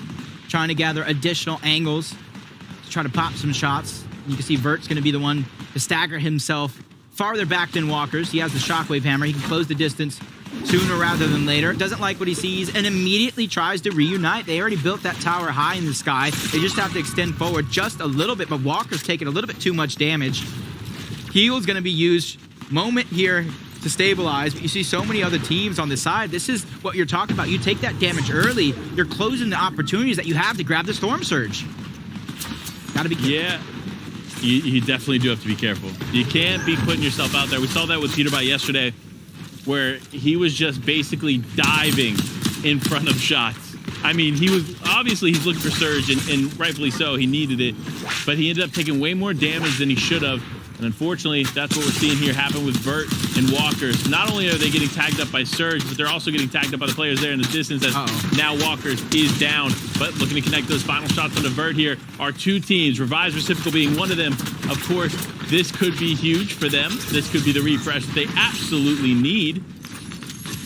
But for Vert, it might be over. Yeah, you lost your other half, your duo, your teammate that you look to time and time again to try to hold that confidence at a high. Revive's a Reciprocal. Got to be feeling confident after that one. Refresh to propel themselves forward. Keep them going in this game. Trashy and Pump looking like kind of a little down, a little bit too far down, but you can see the 12 slap berries, big bush bomb as well. You got to imagine the Augment's trying to match the gameplay. Pump living with just a sliver of HP. Trashy needs to look behind, and he's going to make sure that they reunite together again before they begin to try to set themselves up, just like Quanti and Scare. We talked about them, and they're not trying to take these mid-game fights. They're just simply trying to out-heal it in this scenario. Will it work out? Honestly, I'm invested to find out. I mean, look, it's a viable strategy. Out-heal, Surge as much as you can here. Use the Jellyfish to do that, but also having to use some of those Chug Splashes. That's when it becomes a problem for me. When you're utilizing the resources you need to keep for the late game, then there's a problem with the strategy, especially considering when you have that Jelly Augment, you need to start using it early. You can't wait until Surge is ticking away at you, because you want to have a stockpile of those Jellyfish before that Purple Lightning begins to strike. Yep. I agree with you 100%. Proactivity is going to be key for a lot of these teams. You make one mistake in a lobby like this, it's something you're going to be looking back. Probably won't forget either. Agers and Kanata looking all around. 564 above the damage threshold. That in more than enough to have that feeling of comfortability at a stage like this. They're not having to hunt for Surge. They're not having to make desperate plays. Just like Peterbot and Bugha, they need a phenomenal closeout here on day number 2. And I said it in that last one, it's going to come by big elimination games and high placements. Since the zone is already here towards Slappy, all they did really in this game is just try to grab that Surge early on, make sure they don't have to worry about it late in the game, because they know as later and farther this one goes, those eliminations will naturally present themselves. I mean, look, if you're Acorn Cold or Peterbot and Bugha, you're feeling pretty ecstatic about where this zone is pulled. You haven't had to put forth much effort. You've been able to kind of maintain some of those vital resources because you've been in the spot that you land, haven't had to move. Obviously, Surge would be the only factor, but clearly for Acorn and Cold, they were able to overcome that. So for these teams now, placed within Slappy Shores, they need to start moving, and they need to start moving fast. You hear them all waiting. Who's going to be the first one to Shockwave Hammer? Who's going to be the first one to launch away? That's the question, as all these teams just linger and wait for people to start moving. It's like one of those situations, move too early, get focused by the lobby. Rotate too late, you get focused by the lobby. Timing has to be perfect here, or as close to it as possible for a lot of these teams making this rotation. And for Aviv and User, they're just trying to get everything left behind from Bugha and Peterbot before they rotated out. Yamzo and Rise, a team looking to not only have a much better day than they did last time, because that was already a great day number 1 for them, but a better day number 2 to hopefully claim their first FNCS title and the last one for the NA East region. Yeah, I mean, they're looking to claim it here as Yamzo just taking shots there in the distance. Big plays going out, though, as teams are taking these fights. Despite them not necessarily needing to, these teams are now on top of one another, just taking the fights that they could take. One of those teams, though, is Kanata and Agers, just sneaking around down below. They're waiting. They want one of these teams to run in front of them, because you know when Kanata shoots, he don't miss. Yeah, he's going to have to not miss, or at least Agers. The mats, the resources, the lowest I've seen a team like this, but they sneak up, they land a huge shot, but they get Shockwave Hammer back. That's going to be Tahi trying to keep himself alive. Third party comes in. Danger Hero not able to save the day. Kanata under stress, under pressure, trying to keep their game intact. And we talk about how well they've been performing as a duo. Well, now it's your time, Kanata, the king of the solo clutches. If you want to hold that top position, it's all on your shoulders. And this is the moment. Against Death here, they already took down Tahi. Splash is coming out, trying to stabilize himself, but Death realized the position he's in. That's not elimination you want to let go for free. He tries to Shockwave Hammer in, but he goes up and over to greener pastures.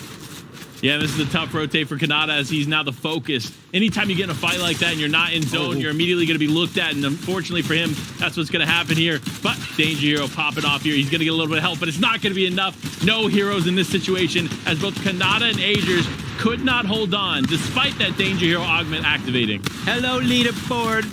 Nice of you to open on up to have us a great finish, or a possible one at that, at the end of the day.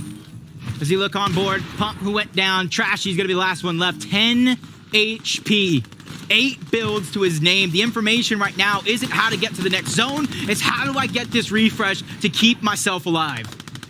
Staying alive. That's the name of it, as we get ready for these next moving zones. Pamsu and Fatch, though, doing a good job of staying alive. One of the only big duos here left. You see, look, 22, right? So 22 teams left, 42 players. Means there's a few solos looming there. And some of those solos just happen to be our top 10 teams. So for players just outside the top 10, now's your time. Now's your time to strike. Now's your time to take it. And with Dubs being one of them, it does look like he is a solo player. He needs to be careful, because Jackson and D-Roller, they're solo hunters. They find those people that are by themselves, that are at a disadvantageous position, and they strike and take it. We already seen them perform yesterday to a high standard. Now it's all about keeping up with said standard. You can see that he's looking back towards the shoreline, seeing if anybody is trying to have a relaxing day at the beach. He spots out NPen, but knowing that there's not much he can do about it, he's still continuing to gather all the intel he can. There's Reciprocal and Revise, Yamzo and Rise as well. Two teams already looking like they have the potential to hold on or take the high ground. Hold on is going to be the name of it. Hold on.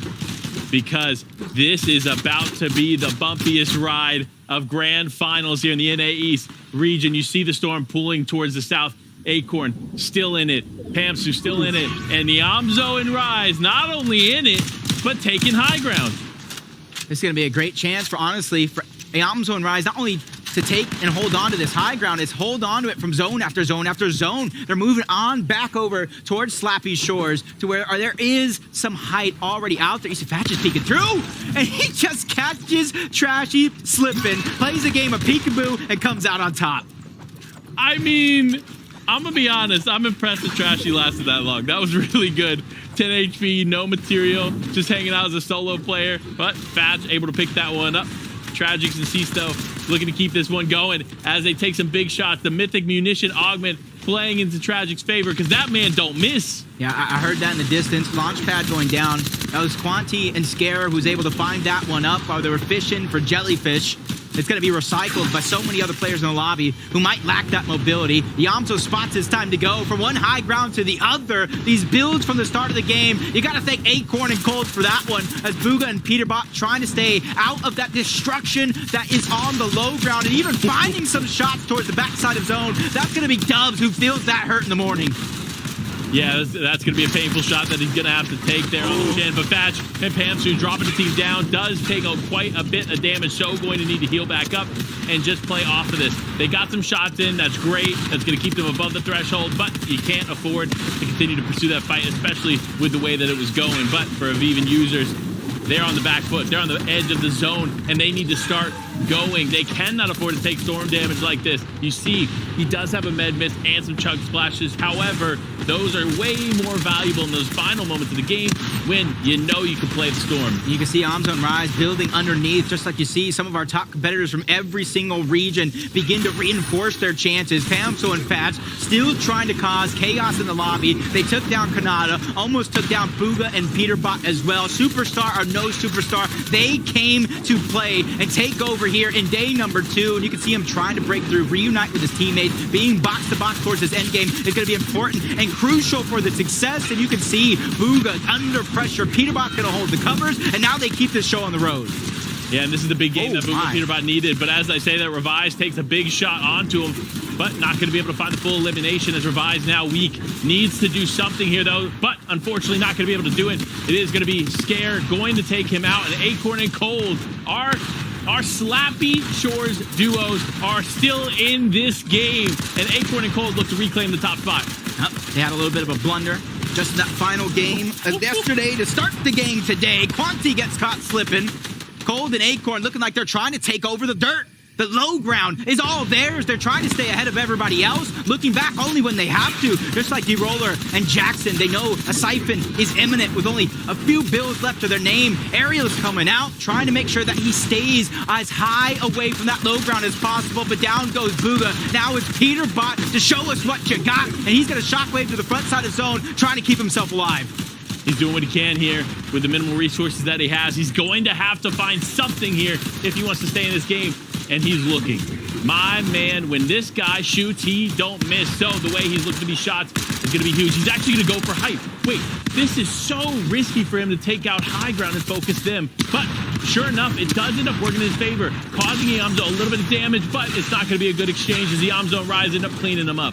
And we got 4 teams remaining here in the final moments, and they're all superstars of the region. And you can see Cold making sure to miss Acorn up. That challenge for the high ground is going to come through, but he flies right past, landing just a short shot on Yamzo. Acorn ends up in the wrong box. He's under pressure, but he's going to be able to survive. Cold making sure that these clutch plays he's known for is going to follow him to the FNCS Finals. Acorn and Cole must have heard Z talking that trash there in the pre-show, because they're coming back. Not only are they coming back, 5, 6, 7, 8 eliminations as they hold on to the final moments. Cold going to challenge Fats there on height, then go for the low ground, takes out Jackson, and now it's a 1v1. Ice in his veins. He called Cold for a reason. A huge shot on the match. Back to back. 10 eliminations. This man wants the title. He wants to go to the FNCS Global Championship. They either go down early or they win the game with 10 plus E-lives. I don't know what is happening, but listen, honestly, they got some motivation here. They're getting that second win in day 2, and you love to see it. I gotta be thinking right now, Cold, watching how that played down towards the end game. They got separated. It looking like it was bleak, but it ends up as 3 solos for the end game. Cole's got to be thinking, I got this. Acorn's got to be thinking, he's got this. Guess what? They snatched it away. Yeah, and a big win to snatch away here, because remember, Peterbot and Bugha, the other Slappy Shores team, they were competing still there in the final moments, but it was Acorn and Cold, the ones who won time after time yesterday out of Slappy Shores, are again winning it today. I got to give Pamso and Fatch credit as well. Taking down a lot of the big names here in the lobby.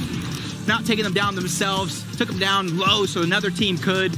But at the end of the day, the superstar Cold is just too much for anybody in this lobby at this moment.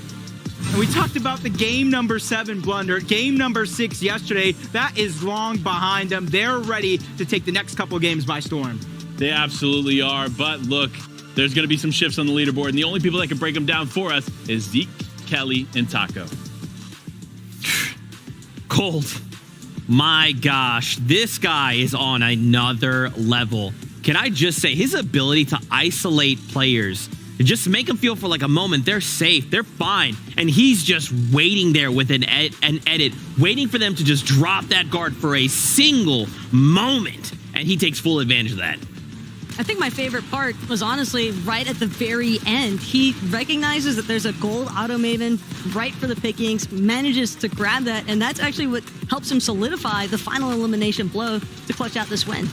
And I don't think anyone needs to question, oh, well, maybe this was because it went over to Slappy Shores. This was an advantageous zone. No, we saw Acorn and Cold time and time again yesterday have far polling west zones and still come out on top. Like you said, though, Cold with these calculated eliminations time and time again, going on the aggressive, even when he comes down to a solo player, not letting up against his opponents. Coming down, though, you do have to give props to Fatch and Pamsto. They had an incredible end game as well, but it did go to the way of the Slappy King. Yeah, that's so crazy. Just watching that back, it's so clear that like Cole is almost forcing everybody to move where he wants them to move, right? He's like, hey, if you want this fight, you're gonna come down to this wall and you're gonna have to go for this shot, and he makes sure he's the one that walks away with it. Once again, they take over that number 1 spot, though. I love that you're saying move and move, because Acorn and Cold moved down to 3 placement points after Game 7. Now moving back up 3 placements again, holding back that first place spot. They're just looking to reclaim their title and their position on the leaderboard. And whether or not they manage to hold on to it, I think if we continue seeing these kinds of repeat performances that Cold is clearly capable of, it's more than feasible to imagine that they're probably not going to sink much further than where we saw them initially in Game 7. And watching that bounce back in Game 8, they've again built up a little bit of a buffer zone. And clearly, they are the stars of that last game. But can we talk about 2nd and 3rd place right now? These 2 duos continue to surprise us, even after day 1, where we weren't certain if they were a day 2 team. And here we have it, Bryson Chubbs sitting in 2nd, Reciprocal and Revised, the high ground kings that we had from yesterday, still doing good in 3rd. But you know what's crazy in this game, actually, Kelly? We actually saw Yamzo and Rise.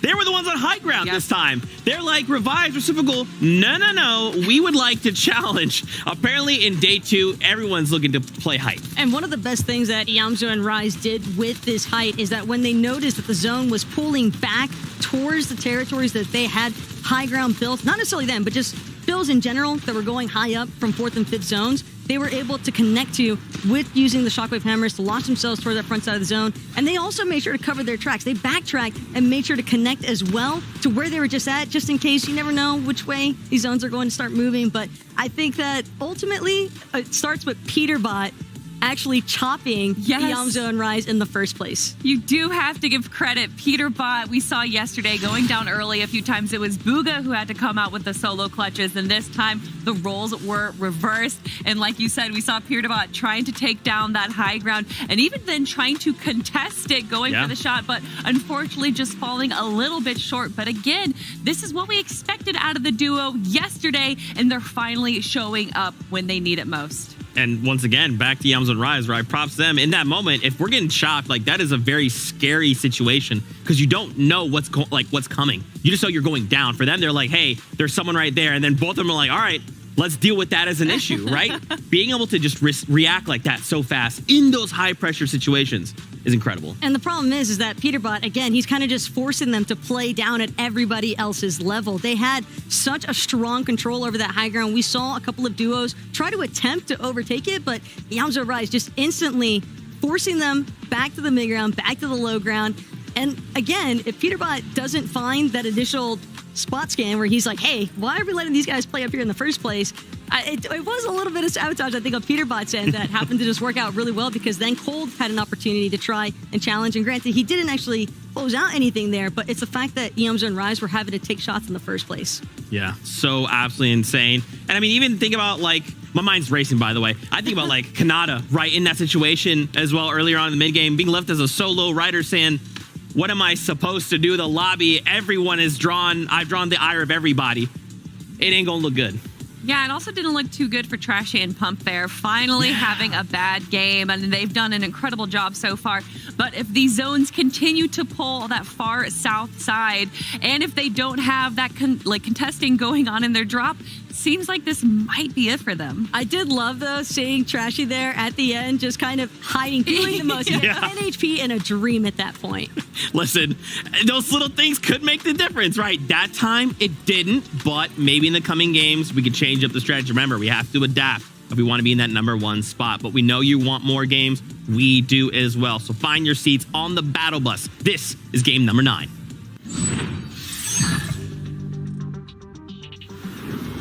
Zeke says adapt. So adapt we shall, especially these competitors, depending on where you're at on the leaderboard, means oh so much. We're seeing it affect players already. You're down, you need to get eliminations and a high placement. But if you're high up on that leaderboard already, it almost makes you wonder, do you get aggressive? Do you stick to the plan? The question is up in the air. There's so many questions up in the air, but for these storytellers, one is playing that or making that story a little bit better than the others. They're writing those words down a little bit stronger. It's Acorn and Cold as they finish such an incredible game 8, but 9 is here. The third game of the day, almost to the halfway point of day number 2, and here we go. All it takes is one mistake, one misstep. We've already seen the leaderboard change game after game so far, including our first place players. Who's to say anything different will happen here yet again? Business as usual towards the Slappy Shores. Split between North and South. A little bit of surge probably meant the difference for Acorn and Cold, because on game number 7, the start of the day, they were down on Surge. A huge switch up in that last game to make sure they were ahead of Surge through and through. Oh my God, Panda, I'm ready for it. I am ready for this one. Blake and Bizzle, polarized users, the fight I've been waiting for. I'm going to be honest with you. It does look like Bizzle was a little bit behind, but it doesn't matter because Blake's just too good. Polarized, though, going to be able to clean up Blake, but now Bizzle is going to be healthier. All he needs is one solid shot there with a burst, but no, he's not going to have the mats to protect himself. But now it is all down to this. One shot in either direction, but no, Polarized does find some health, and unfortunately for Bizzle, he's going to be down and out. This is going to be the first time of the day that they have lost this off-spawn battle. A huge opportunity from Blake. Trades, but the two Mavens on the other side really changed the course right before our very eyes. Swirl and Aoxy, the team that kind of claimed this spot as theirs, pushing Chimp and Spade off this time around at the very least. Choosing to go a little bit more towards the east. Not too far, though. They can still trade for Surge as the Aoxy and Swirl climbing up, at least trying to spot out where they're rotating through and just spots them all together. Yeah, I mean, look, this fight has been interesting, especially on the day. Aoxy and Swirl, they have been the victors. Time and time again here in the farms, they've been taking out Spade and Chimp, but Spade and Chimp have a different strategy this time around. They're going to play a little bit more passive. You saw last time, Spade was literally diving in, and this time, that's not going to be the case. But speaking of diving in, is of course Nosh and not going to be able to take out Mason, going down super early in this game. Definitely not what you want to see if you're this team. And you're seeing the drop spot switch-ups all together. Glaze and Mason once landing at Anvil Square, contesting Clicks and Donnie. Didn't like the look of their position after day number 1 on the leaderboards. Adaptation's key. That's going to be the storyline throughout the rest of these games. And for them, they're just trying to do just that, just like Nosh and Nut. They're trying to continue to adapt on the fly, change up their game plan that no one could really see them coming. Yep, no one's going to be able to see this coming. There's so much here. Chubbs looking to keep it together. Aaron and Naves. Wait, they're getting involved on the fight with Aoxy, and Aoxy ends up going down. Look at Chimp and Spade. You can see them on the mini-map. They hear all this action going down. It's almost like a green light, and they're trying to make it before it turns red. They realize the opportunity is now as the Swirl goes down. That's going to be Chimp, who steals that one away. Do they continue to aggress onto this situation? Because in their heads, they're probably thinking the team that contested is weak. I'm going to be honest. Look, Chimp heard this fight going down from a distance, but we can hear from a distance Chimp is excited. This is the turnaround that they needed as a duo. They needed someone else to get involved as Aoxy continued to win this fight against them, but it all changes now in match number 9 as Spade and Chimp have the upper hand. Aaron Naves was one of those teams that weren't have the best day number 1 overall. When you look at the leaderboard, they're like, hey, if we want to climb up, even if not to take first, but to take even more cash in our pockets, we got to start getting eliminations. We got to start getting busy in this situation. Otherwise, everybody else in the lobby is going to get to bypass us up the leaderboard. And you can see Trashy and Pump going against Tasker and Clarity. And oh my, Pump with a huge shot to keep it going in their favor. These are the moments. With them going down rather early in that last game, they need to make up for it here. And they're going to make up for it. If there's one team that knows how to be aggressive, make up points via elimination, it's going to be Pump and Trashy. These two have time and time again shown that they are incredibly talented when it comes to getting those eliminations. I mean, almost all day yesterday, they were leading the elimination leaderboard. So for them, they just need to do that yet again here in day number 2. Talk about leading the leaderboard. Acorn and Cold, first name that comes to mind. And you can see he's still setting records. It's Cold's first time with multiple victory royales in the single FNCS finals. He has multiple second place finishes underneath his belt. A third place finish in the international stage at the last FNCS Invitational. A win, Panda. A win is all he lacks. And let me tell you, I've never seen a young player of Fortnite try so hard not to just make some money, not to just make a name for himself, but become the best right before our very eyes. The best. The conversation of who is the champion, who is the best of the region. This is the last chance to show that you're the best of NA East, because remember, this is the last of NA East. Now, we watch before these regions combine who will be your champions. So much still to be left to told. Now, look, we talked about Demon and Nick yesterday. When we did tune in with them, they were getting aggressive. But unfortunately, that wasn't really working out in their favor. It seems to be the same case here. They find themselves getting in these spots where they get caught off guard. Despite them thinking that they're starting to fight, they take the shots. And now these teams, guess what? They're not going to leave you alone. You took shots at them. Now they're only going to take shots at you as the focus comes through here for D-Roller and Jackson. Man, Jackson finishing strong last game and starting off strong here in this game. Yep.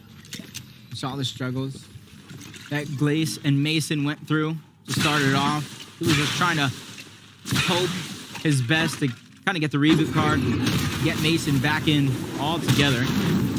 And after getting those eliminations, they realize we can't stay in this position. We have to continue going. And you can see right now where they're going. They're grabbing that slap bear. You talk about the effects, the extra sprint that you're going to be able to get.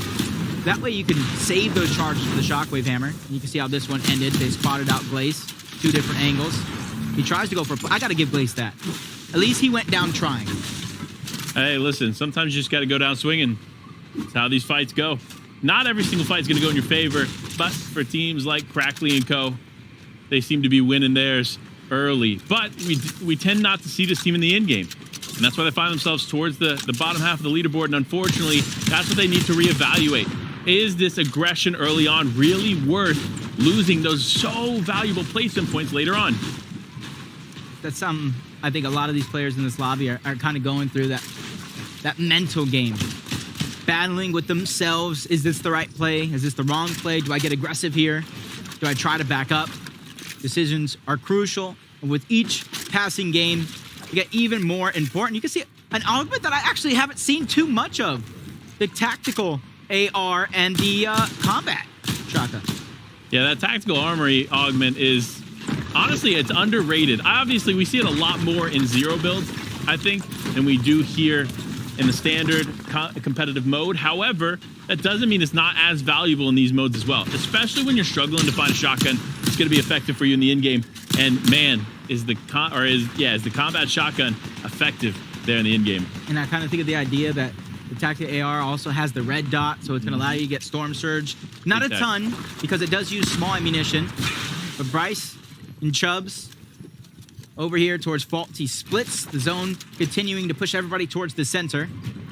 NPen and Chess Genius on the other side. 2 dangerous duos here in a moment like this. So you have to be careful not to bite off more than you can chew at any situation. And with the Falcon Scout in his inventory, a rather unique inventory at that, just the Thunder Shotgun when it comes to actual weapons to fight with. Everything else, heals, resources and the Falcon Scout to gather information, and that's exactly how they know the direct positions of both Chess Genius and NPen. What is he cooking? What is going on in the mind of Chubbs? I mean, look, you see him playing a little bit further away than his teammate. Maybe he'll let his teammate go in first. He takes the chunk shots from a distance. I don't know, but when you don't have a follow-up weapon to convert this fight, it's going to be a tough one to take. Dropping down low. He realized he can't get into a heated battle, box-to-box fight. He has to keep his distance. Piece control in a situation like this is going to be important. Pulling out the Falcon Scout, making sure to know exactly where NPen and Chess Genius at. It's not enough to know that they're above them. They need to know exactly where they're at, because there could be a chance for them to drop down. But Vivid has another plan for us. We're talking about Acorn and Cold and their road to the top. Vivid, how have they been doing so good? Doing pretty good this game. Listen, they're looking to break the trend so far in day number 2. Seems after every single game, we've had a new lobby leaderboard leader. And to hold on to this game, they're already looking good. They got that zone pulling towards Slappy. Last game, when they did that, they got a lot of Storm Surge. That combined with the loot that they got, Shockwave Hammer already, picking up a purple Red Eye as well. It's going to be looking good for them holding on to that lead. Thank you, Vivid, for letting us know that Chug Splashes are in the future of Acorn and Cold, because what was that? 9 Chug Splashes in the inventory? That is a beautiful way to start this game. You can kind of see when he opened some of that loot, a Chug Splash popped out. He has Splash Medic. It's those clues. It's the little things, the little notes that I take to hope to take me to the top of the leaderboards one day. Maybe 2025, you'll see me compete in FNCS. I need that much time to practice, but Bryce and Chubbs, they don't need much time at all. A huge fight that we knew was inevitable between these two teams, the information and how close they were through and through. They know one player's weak. They're separated. They're trying to attack. The piece control is theirs. Bryce has him exactly where he wants him, but shockwaving himself out of danger for the moment. This one's going to continue with Bryce still hot on the chase. Shots are going to fire in. It's going to fire back onto Bryce as well. The bait and switch to try to keep them alive. NPen goes up. He goes right back down and back into the box with Chess Genius to try to heal up. This is a fight that the longer it takes, those teams from Fault to Splits might be like, what is that over there? Is that something that I have interest in? Which, yes, when it comes to Storm Surge. I mean, look, that was a huge play for NPen, saving his teammate there in that crucial moment. As soon as he was dropped in the box and that player was hunting, Bryce lost sight of NPen. Yeah. And unfortunately, that was at the cost of almost all of Bryce's health there in that moment. But for NPen, they're looking to keep this fight going. This fight, though, is taking quite a long time. The longer this takes, the more eyes it's going to draw and potentially more of a third-party opportunity coming in the distance. I'm even seeing on the minimap, there's another team in Faulty Splits gathering information with the Falcon Scout. We've seen a couple of teams do it early on from different regions, and it's really catching on. Everybody realizing the information that you gather is so vital for making it through every passage of the game, as NPen continuously trying to play aggressive. Piece by piece, it's getting under his control, but on the other side, his teammates under siege, under pressure. It becomes too much, but they fire back. Chess Genius with the knock onto Bryce, leaving Chubbs by himself, scrabbling for the answer, scrabbling for the way out. It does look like he's going to get atop the mountain, but is he going to be able to escape altogether? Yeah, will he be able to escape? It's actually Chess there on top of it. They were not going to let him get away, and sure enough, Chubbs, one of our top 10 teams, is going to be out here early in game number 9. Avivan user, 25 below the damage threshold.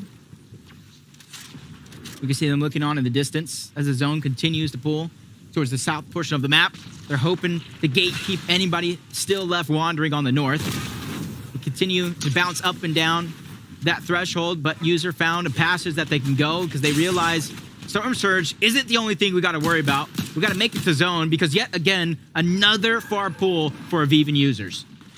This has been a tough day as far as rotations go for Avivan users. This is the second time they're having to pull far over to the east, but it's actually starting to pull a little bit more central, so it's not necessarily as bad as the other ones, but still a tough travel day for them. And obviously the soles on the shoes are running thin because they are starting to slow down here, but a team that's not slowing down is Trashy and Pump. They know how big these elimination points are going to be for them, especially with how far below the damage threshold they are, so they need it. They need it but they want it too. And I think they're going to want it more than the other team. You see them continue to press forward. One knock comes through, but one knock also exchange and Pump and Trashy. And what a turn of events are now out of game number 9. Wow. A team that needed a surge and Pump and Trashy turns out to be their demise. And one man's trash is another man's treasure. Taking advantage of the situation, realizing I just have to play defensive, waiting for them to burst through the box. Fires the shot that mattered, putting that final nail in the coffin and keeping their own journey alive, just like Revised and Reciprocal. A team that I'm just excited to watch here towards the end games. The opportunities that they force, it's not even opportunities that come to them, the opportunities that they're creating to take over the high ground game after game, even though they haven't seen the most success. It's about that persistence in which they have. Persistence is key in a situation like this, especially for Acorn and Cold, because persistence will win them that awesome spot there in the Global Championships, and that's what they're hunting for. This team is set, and the chemistry is off the charts here for Acorn and Cold. We've seen both players play with different teams in the past, but this one seems to be the one-way ticket to the Global Championship. See, Shadow and Sphinx yet again. From one fight to the next. Peaks at the right time. Catching Vert slipping. Another team having their game dictated by lacking Storm Surge. You got to make sure you get ahead early, or at least above the threshold, so that way you can focus on rotation after rotation. You don't get held out just like this. You see so many other teams in the distance. Muds and Degen going to be one of them, trying to make their life as hard as possibly can be. But you talked about the team from Lonely Labs, Threats and Macwood. We saw them early on. Not have to worry about Surge, not have to worry about a contested drop. They looted up rather quickly and tried to rotate, because look at where this zone is versus where they started. I mean, look, all these teams are really having to move here as this zone continues to pull in an interesting direction. It's going to be the first time we've seen it in this area, and unfortunate for Clix and Donnie. Donnie's going to go down. Clix now having to hold on here as so many other teams pressing him. He needs to switch to hard material. Yes, there it is. He cannot be wasting that wood, because you know as well as I do, Jacob, the more you try to hold on with wood, the more likely you are to get eliminated. That's also one thing I learned from Vivid playing arenas, playing trio late game, is sometimes it's worse to sacrifice in your resources, build outward, create more real estate to work with. That way you can survive later in the game, because what good are those resources if they're in somebody else's loadout? Yeah, I mean, if you're eliminated, you're not using builds. So use them or lose them. That's the best way to look at it. But for Bugha and Peterbot, they're holding down, getting some big tags there in the distance. You see them having not an exceptional day number 2, but definitely a better start to the day than they had yesterday, which leads me to believe that there is very little chance they qualify outside of the top 10 at the follow, or at the end of all of this. But they don't want just top 10. No, Jacob, they want top 2, top 1. They want to walk away with it, that spot in the Global Championships. They want to walk away with the majority of the prize money. There's so many things that they want, but will they be able to achieve it? Yep. Doesn't matter what you want. You got to earn it. You got to deserve it at the end of the day. You can see Ed is down. Miro, probably one of the more prominent solo players that we've seen in Fortnite history. Is he up for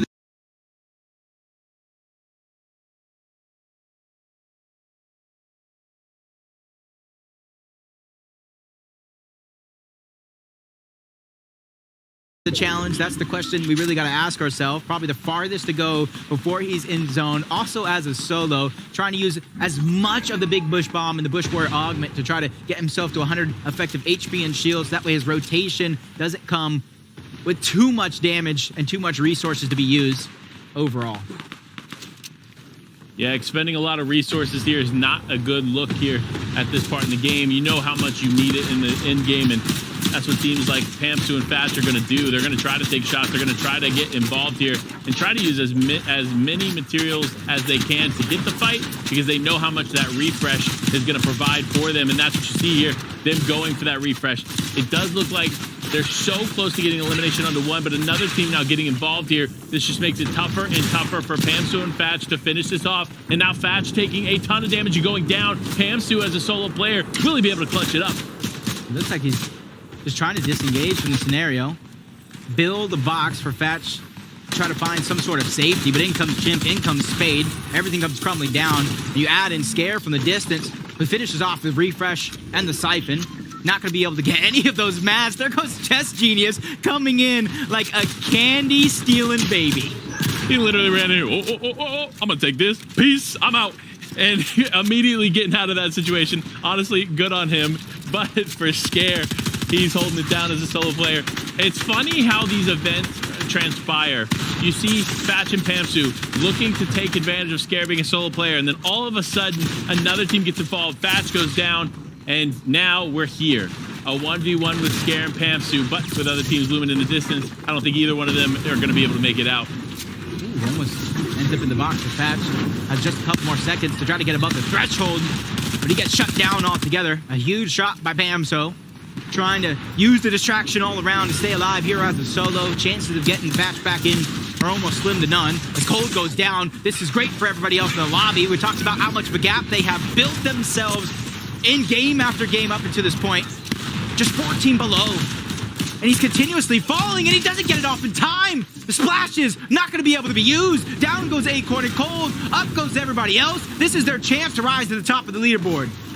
The biggest threat to Acorn and Cold in this lobby is not the players, but it is the Storm Surge. This is the second time we've tuned in with them today where they have gone down at the hands of Surge. And honestly, you got to get a handle on this plan. Despite them being in first place now, that doesn't mean they're going to be able to hold on to it, especially with the way they're not able to get this damage here in game 1 and 3 on the day. So he's going to have to tune up and change. But for a team that is starting strong today is Impen and Chess Genius. Interestingly enough, this team hasn't done too much or used as many materials as I was anticipating. They're definitely lower than they should be going into this. However, based on what we were watching earlier, I thought more would be gone. No, I think you're right. You're just missing a little piece of that story. They did use all the resources, like you said, but you saw them snatch away everybody else's loot coming in at the opportune time to try to take advantage. That's why they are at the count that they are at this current moment. And you can see the zone now. We're going to be pulling a little bit to the northeastern portion, back into faulty splits. The different elevation changes, if you're not ready for it, could be drastic because down goes Rise. Yamso here trying to save the day, but the pressure for Quadrach might be a little too much, and that's why you see the splashes getting dropped left, right, and center. Even though Yamso is at full HP, he's just trying to buy Rise more time before he goes down altogether. Something is better than nothing, but he realizes that one's going to be near impossible. I have to keep going. But that's something, if I'm Rise, him going down, I got to have a boast of confidence because Yamso, his story, he came up as one of the best solo players out of nowhere. Absolutely did, but Yamso here, an incredible fighter, and with 13 chug splashes in the inventory, he's looking to take this fight head on. Now, players, though, like Infinite and Chess Genius, they're doing the same thing, getting into boxes left, right, and center. Now challenging Macwood here for the throne. Will he be able to take him out here as they are both weak? One shot could turn this all around and get some much-needed eliminations here for Chess and Infinite. But, man, this has not been a slow day for them. Oh, zone pulled back. I was wondering why they weren't shockwaving, because they realized they had the spot that they wanted already. Kanata and Aegis trying to do the same, lacking some resources of mats. You can see the heals that he had on him very, very early on in the game. Those are done and gone. And you can see instead of taking altercations, trying to get the refresh, he knows those opportunities will come later on in the game, so he's just trying to stay ahead of the zone, so that way he can look back at a moment's notice and pop some of the most important shots that he will fire in this game. As Revise, as a solo, the pressure is on so many players who lost their duo moments ago. Revise Reciprocal not finding that same groove they saw in day number 1. They're taking height in the first 3 games, but unfortunately in this round of events, they're not able to find it. But now Okus finding himself towards the high ground yet again, but not finding success in the high ground to date. But this is their chance to turn that around, to change the tide of that story, because they can hold that high ground even for just a moment longer. But no, they're pushed off, and now they need to play something together and finish this game strong. That was Serbsky and Rapid who took away the high ground, tossing them down low as possibly can be. Everybody trying to get into the zone. Revise has something to work with, especially with that Shockwave Hammer. We call them a dark horse, and this is his chance to really burst everybody's game. And oh my god, Npen and Chess Genius go down. There were some of the players causing so much chaos in this lobby, which leaves everything else up for grabs. For Iamzo, he just needs to hold on. He needs to stay alive here as a solo player and do something with his time, especially with so many other solos up in this game. You see there's 10 teams remaining, but only 14 players in the lobby. That tells you most of these players are solos here, folks. So for the duos, you got to take advantage of it. But for the solos, you just got to hold on. Taking high ground at the perfect moment from one zone to the next. Serbs rapid trying to hold on. Iamzo using the big bush bomb as a distraction. No match to his name. A siphon has to come through. That's his chance. He's going to be able to get it. Can he get out as Jackson gets dropped? Getting tagged up from the sky. Goes forward in the zone just a little too far. He gets taken out. Serbski's going to reap the rewards. 4 more points to his total. 4 more points for him, but it could have been so many more points if he was able to just hold on a little bit longer. Remember, those placement points are going to be huge here in a situation like this. That's why you see Revise staying alive. One of our only top 10 teams still in this here, as Revise holds it down as a solo player. His impact as a solo is going to be massive in a game like this, especially considering where they're at in the leaderboard.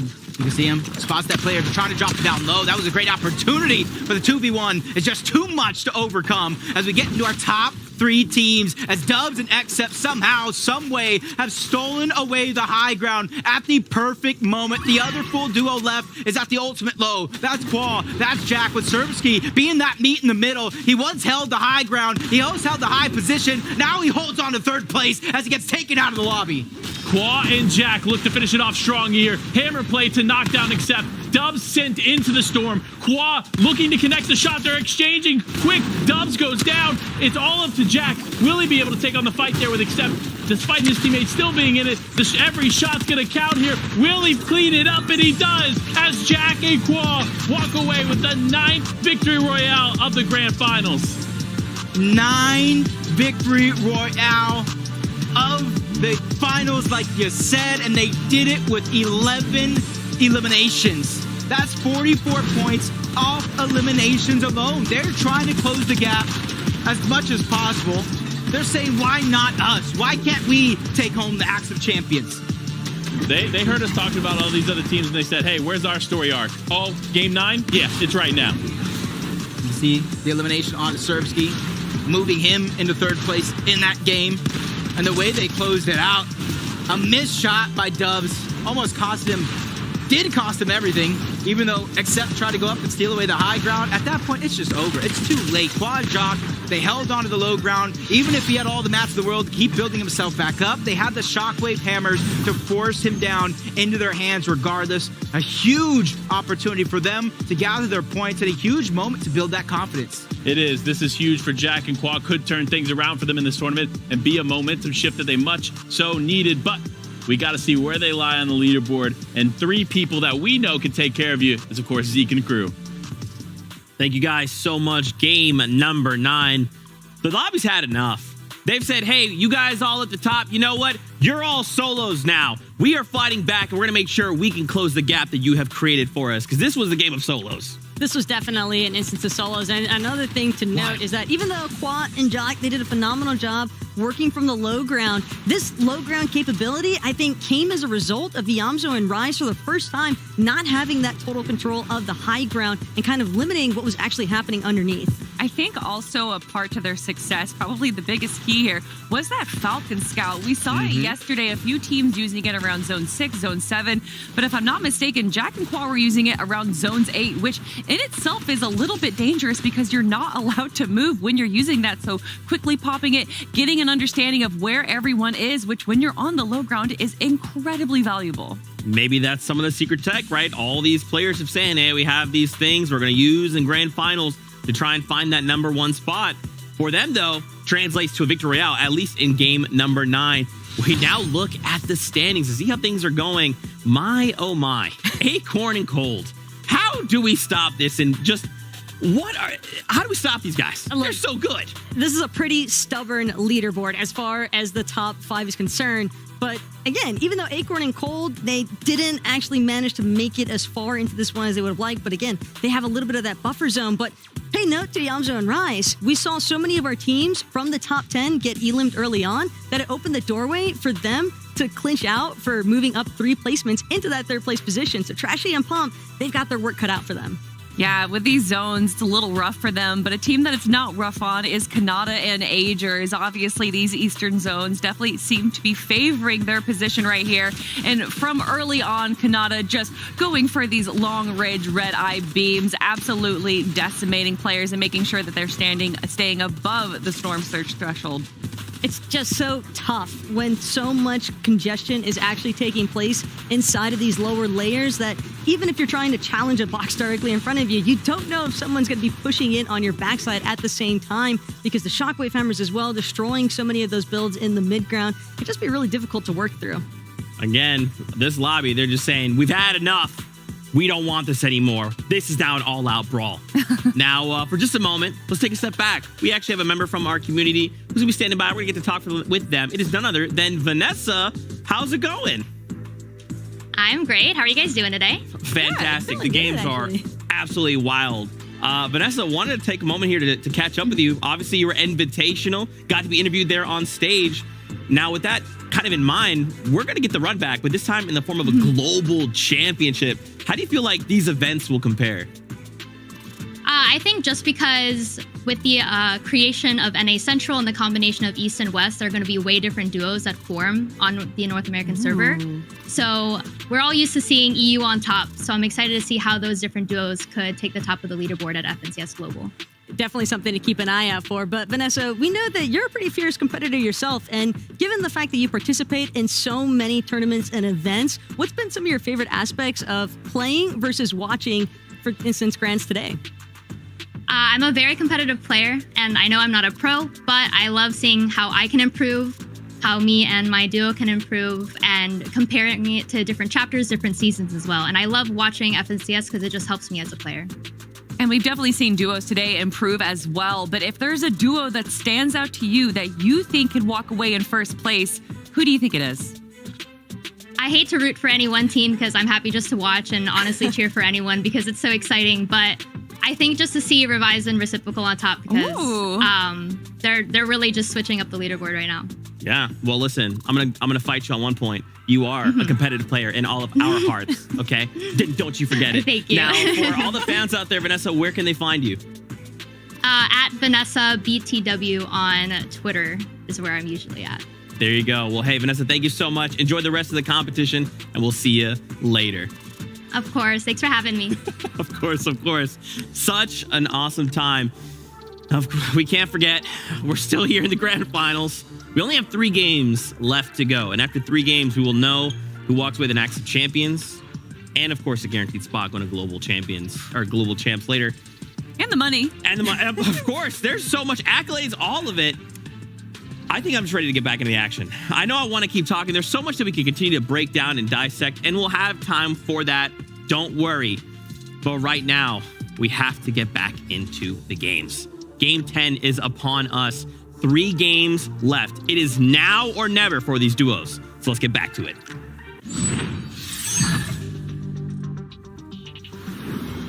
This is the halfway mark of the day. The final 3 opportunities for these teams to climb the leaderboard. Who will walk away the victor of the day? Who will walk away with some of that prize money? And who will be the first of NA East to go to the Global Championships? Well, let's find out here as game number 10 gets ready to go underway. Forgot the last champion for the NA East region. That's something that a lot of these players, it's more than just bragging rights. It means so much for their history and everything that they fought for to get to this point. But as you said, game number 10 starts right now. We're ready to get this show on the road and keep the momentum going. I'm not ready to slow down. Let's just keep it. Let's keep it moving and grooving. As the history continues to be made here for the final NA East Grand Finals, we see these teams dispersing across the map. No changes so far here, to my knowledge, as Acorn and Cold are going to be the first ones to land over here at Slappy, and they're looking for instant shots onto Peterbot and Bugha, and they're going to be able to connect just over 50 damage. Good shots from Cold. Even like solidifies that they're not going to get pushed by Peterbot and Bugha even more, and you can kind of already see the split. The drop not to their liking. Blake and Biz are going to back off of this one. Give up the loot that everyone's fighting for early on in the game. So everybody getting that equal opportunity to really fight back. But when it when it comes to differential and loot right out of the gate, you got to give a little bit of an upper hand, at least to Polarize and users. And you can almost see how confident Blake and Bizzle is, or lack of their loot, because they're just trying to rotate and get even more. They don't want to fight this off-spawn exchange with what they have on hand. Yeah, you got to use what you can find here in the early game for a fight like this, and you got to take it quick. It looks like Bizzle and Blake are actually opting to move away from it, and that's probably the right play. Take what you can and get out of there. Run for the hills, as you don't want to take an early game fight like that that is not guaranteed in your favor. But a fight that is guaranteed potentially in Aoxy and Swirl's favor is the one against Chimp and Spade, as they have won time and time again over here near this farm area. Oh, huge flank coming through. Chimp doesn't see it coming. Swirl takes full advantage, but doesn't get the knock just yet. Giving Chimp a second chance at life. That's not something you want to give any of these players in the lobby. Still trying to break through and bulldoze his way into the cover. Third party coming in. Aoxy's taking a huge shot himself. Chimp goes down. This is the chance for the 2v1. You immediately see Aoxy try to disengage. He no longer needs to take the 1v against Spade now that Chimp went down and Swirl won his. It looks like Aoxy actually ends up going down. Spade's going to be able to clean this up here. And another team looming in the distance looking to get involved here. Spade needs to be careful, because all it takes is one moment for him to get caught off guard, and he is going to be out of this, as now Aoxy's card has been picked up and Swirl has decided to disengage. Almost makes you wonder, did Swirl see Spade up there? Or did he see Chess Genius and NPen climb up that mountain? They're both going to be able to escape for now, as Spade is under pressure. Him and Chip struggles likely to continue if he doesn't have some sort of a miracle on his side. He needs that other team to close the distance, but not soon enough. He goes down altogether. The sneak attack comes in from Aaron and Naves. So from one fight to the next, NPen and Chess Genius better be ready. I don't think Aaron and Naves are ready for this one, because Chess Genius and NPen have been winning this fight time and time again. And while they think they might have an advantage in this, both are still very, very healthy. Looking at the way that Aaron and Naves are taking this fight, they're looking to just pressure on the side, quickly pinching them together. Great play as a duo, great chemistry there to know that, you know what, I'm going to take the north side of these builds, you take the south side, and let's just push them, pinch them, and cause pressure until eventually we get one to crack. Catching NPen slipping. A huge beam gonna land. One's gonna go down. Chess Genius under pressure. No builds and resources to really defend himself. After a phenomenal game number 9 from NPen and Chess Genius, they go down a little early, giving themselves much time to think about what they need to switch up. Speaking of going down, the zone has gone down to the very far south side of the map. Wow. This has probably been the furthest south zone that we have seen in this FNCS Grand Finals. So huge for the teams that are landing towards the southern part of the map. They aren't going to have to do much running, but for teams like Clix and Donnie, they're going to need to start moving and moving fast here. Unfortunately for them, though, Donnie's going to go down. Clix fans rise. He needs all the support he can here as a solo player to keep this thing going, as Mason just getting back with his teammate and just trying to heal up. Immediately sliding in. He's the one with the splashes and the heals. Donnie just trying to go up and over, give Clix information, who takes a massive shot, trying to back down, defend himself, but it's not going to be enough. Lace and Mason not only take down Donnie, but they take down the full duo of him and Clix. Tough day in the office for Clix and Donnie. They had a pretty good day one. We saw them in the qualifying weeks do exceptionally well. And that's what happens. Anytime you take on a grand finals with a new teammate, there's some chemistry to build over time. And guess what? Maybe they're just using this major one as an opportunity to build some chemistry here together and pursue even better results there in major 2 and 3. You can already see the rotation being used, Aerialist coming out, Trashy shockwaving them both forward, Pump, Pop, and the glider to try to give themselves even more to work with. You can see they both have shockwaves hammers, increasing their probability for success in this situation. Cold and Acorn, we talked about their struggles when it comes to Storm Surge. They're trying and hoping, because you see how far south the zone has actually come. They're waiting to see if anybody else from that north side of zone is either going to try to go to the eastern side, which some would say is the slow side of zone, and they're going to try to trap them there, get their surge before they continue themselves moving forward. Yeah, I mean, look, honestly, if I'm Cold and Acorn, I'm moving now. I don't want to give Bugha and Peterbot any kind of time to come towards me. I know that this is not a fight that we were winning in the qualifying weeks. So if I'm them, I'm moving. I'm moving and grooving, because the zone's pulling as far south as it is. It's going to cause Bugha and Peterbot to have to move in your direction. So when you are rotating, you also need to try to get as far to the dead side as possible. Start getting closer to that water on the south side because, again, you want to avoid all these other teams rotating on top of you. However, we have seen them struggle with surge, so maybe they do have to kind of stay on the edge and hope that they can connect some shots on unsuspecting players rotating forward. Only time will tell, especially with such a drastic change in the zone this time around. Pamso and Fatch, one has his tower in the sky, the other one trying to meet up and catch up to their position, but he gets caught out altogether. That's Noxie and Okus are going to be able to take him down. And you can see Pamso just trying to escape altogether. He's trying to live as long as possible.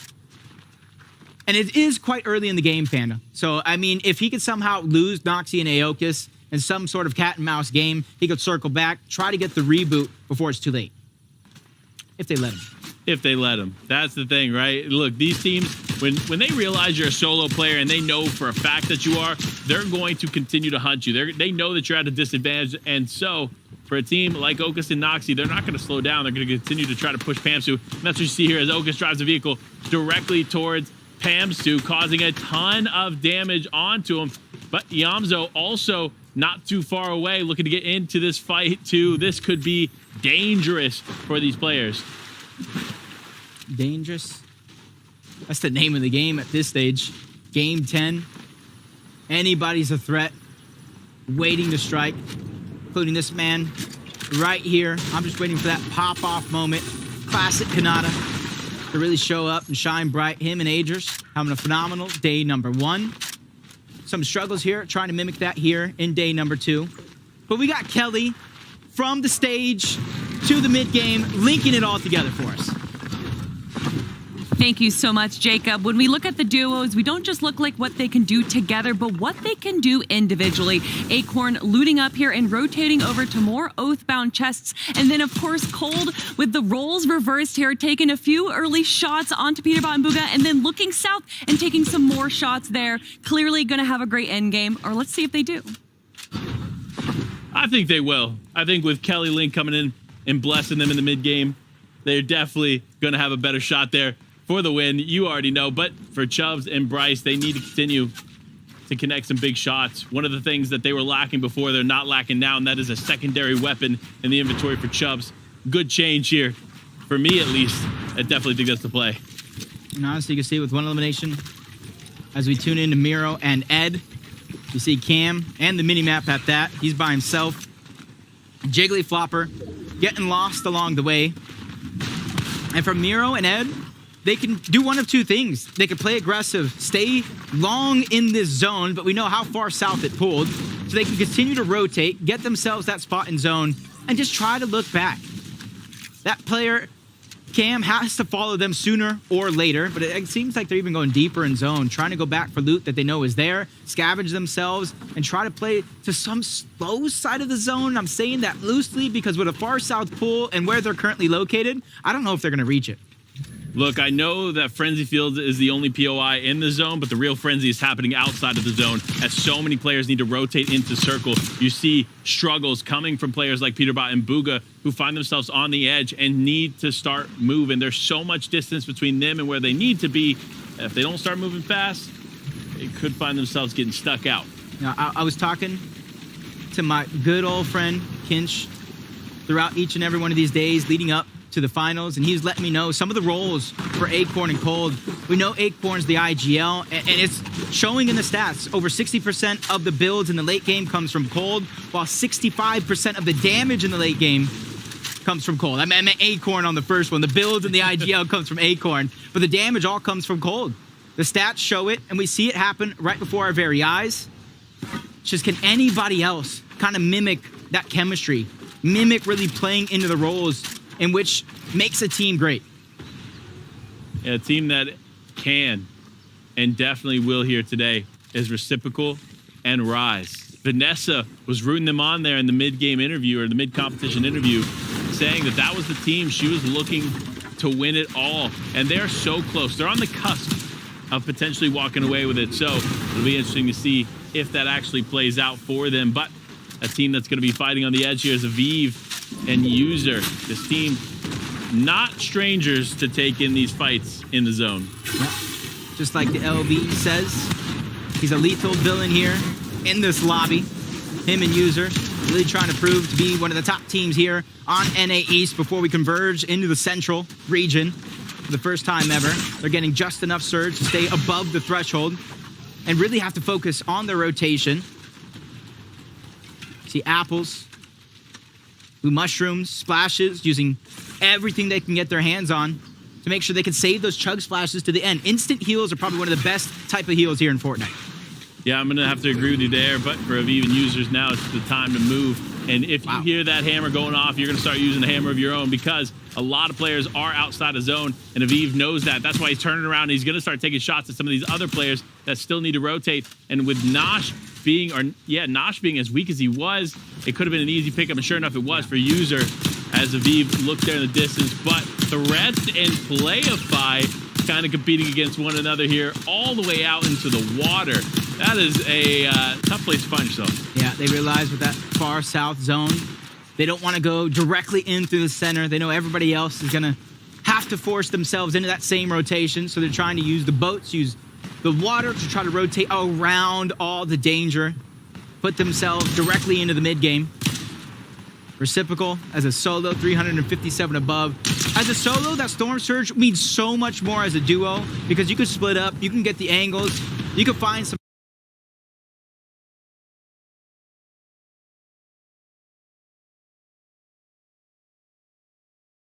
Number two, you see the teams that maybe had an extra spark in day one and that spark fizzled out, come to the second day, but then you're going to see new teams rise into their place.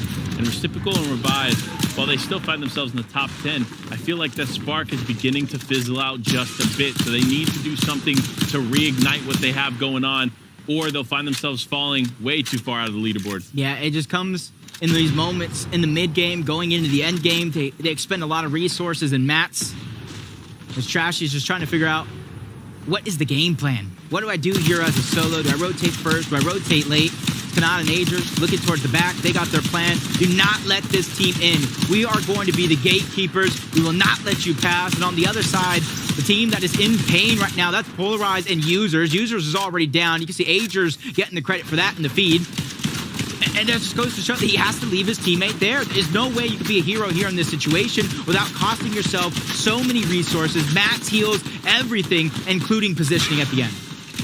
Yeah, you can't be giving up some of the most vital things to your game plan and strategy this early. And unfortunately for them, they are going to be able to give that up. But for Rise and Yamzo, they're not giving up anything except some extra medium ammo to the dome of some of these unsuspecting players as they rotate around them.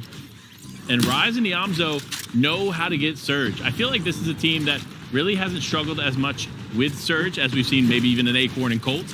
But they're not finding their groove in the late parts of the game, and I think that's where they're really falling behind.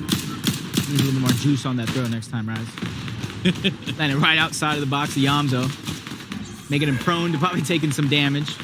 But hey, Rise is probably one of the best IGLs in the current meta.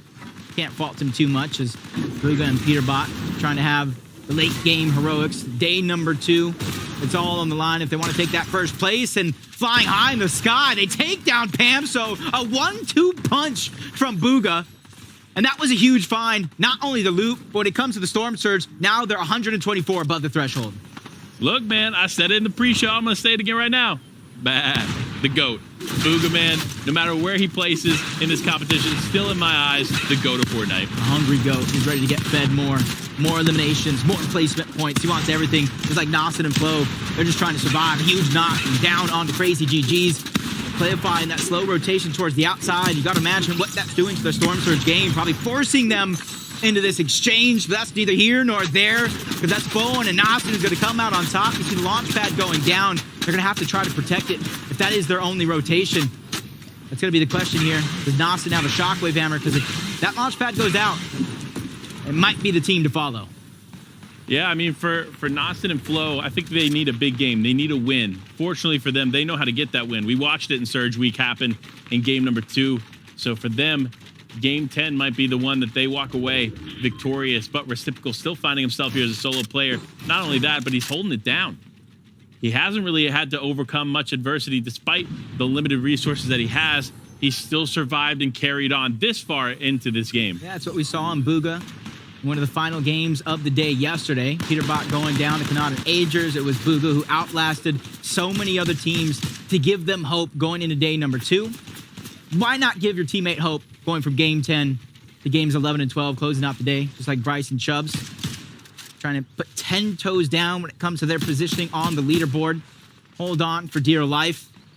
This is going to be a roller coaster of emotions to really close out the day. We've already had so many different lead changes, and that includes every placement below first as well. That it does. But Acorn and Cold, these two, I feel like literally live by the name Cold. They can be hot one game, cold the next. And so for this duo, they need to figure out what the strategy is. They've been struggling quite a bit to find their way into zone. They've been struggling a bit with Surge, but despite all of that, they still find themselves at the top of the leaderboard. Imagine if they corrected just those few little things in their game plan, there'd be no one that could touch them. No one at all. That's something. I think I can get behind. But there's so many contenders. There's so many teams. The superstars that we know about, the ones we don't. Players trying to reclaim that former glory. Death and Tahi, 305 above. They got their spot on the edge of the zone. So many other teams close by. Got to be careful. That's why they're both peeking for information through the cone. Muzz and G-Gen, they got the information they wanted early on, and now they're trying to put it to use. Pressuring Vert. He's going to go down to Jackson. Walker's trying to stay alive, but the tables have turned. They have now become the focus in the lobby for a few short seconds. And just like you said a few games ago, you build in wood, that makes you a target. Yeah, looking at the way that this is set up, Muzz and Dejan should be able to survive this. Yeah. I think the pressure will subside as we're seeing now, and they should be able to hold on to the team, or a player rather, that might not be able to survive this pressure. Unfortunately, is reciprocal. He is going to go down there as he just didn't have the resources to maintain any kind of control in this game. But when it comes to control, Yamzo and Rise are holding it down. They're like playing hot potato with the focus of the lobby. They focused out Revise, they took out a couple of those other teams. Now they became the focus. Death still under pressure on the other side. Yamzo and Rise just watching it all before they make their next rotation. They say, you guys are bigger. Busy scrambling for surge, scrambling for damage. We're going to use that as a distraction to try to get as close to zone as possible. Staggering themselves just a few inches short of their spot inside of a bush, trying to give their position unknown. That way they can peek in and out of their builds to try to pop some shots and try to hold some players back. Yeah, they want to hold players back, but there's only so much you can do, especially when people have their eyes set on you. The last thing you want to do is overextend, get yourself in a sticky situation. Speaking of sticky situations, it's Jackson's shot sticking to Moo there, and unfortunately Moo is going to end up going down. Now he's going to go for the full elimination there as his teammate tries to make something of it. Shooting back there is Braids just from above, but they are going to get full elimination on the Moo. He wants the material, he wants the refresh, and unfortunately it just doesn't look like Jackson's going to be able to get it. On the other side though, Braids got Serves and Rapid trying to peek in. He probably heard it at the last second. That's why you see him go up a few layers. Doesn't want to get caught off guard yet again. Jackson gets tagged up. Good thing D-Rollers there to kind of stabilize themselves in the position. Seeing Kanata by himself, a little bit of a surprise. Agers going down, but at least he did enough. He had 2 eliminations before getting knocked. 409 above the damage threshold, giving Kanata all the tools in the world to work with. So much to work with. Listen, a lot of these teams have the toolbox, right? They have everything they need to win the game, but unfortunately, mistakes and circumstance are what find themselves dropping before that victory royale slot shows itself to these teams.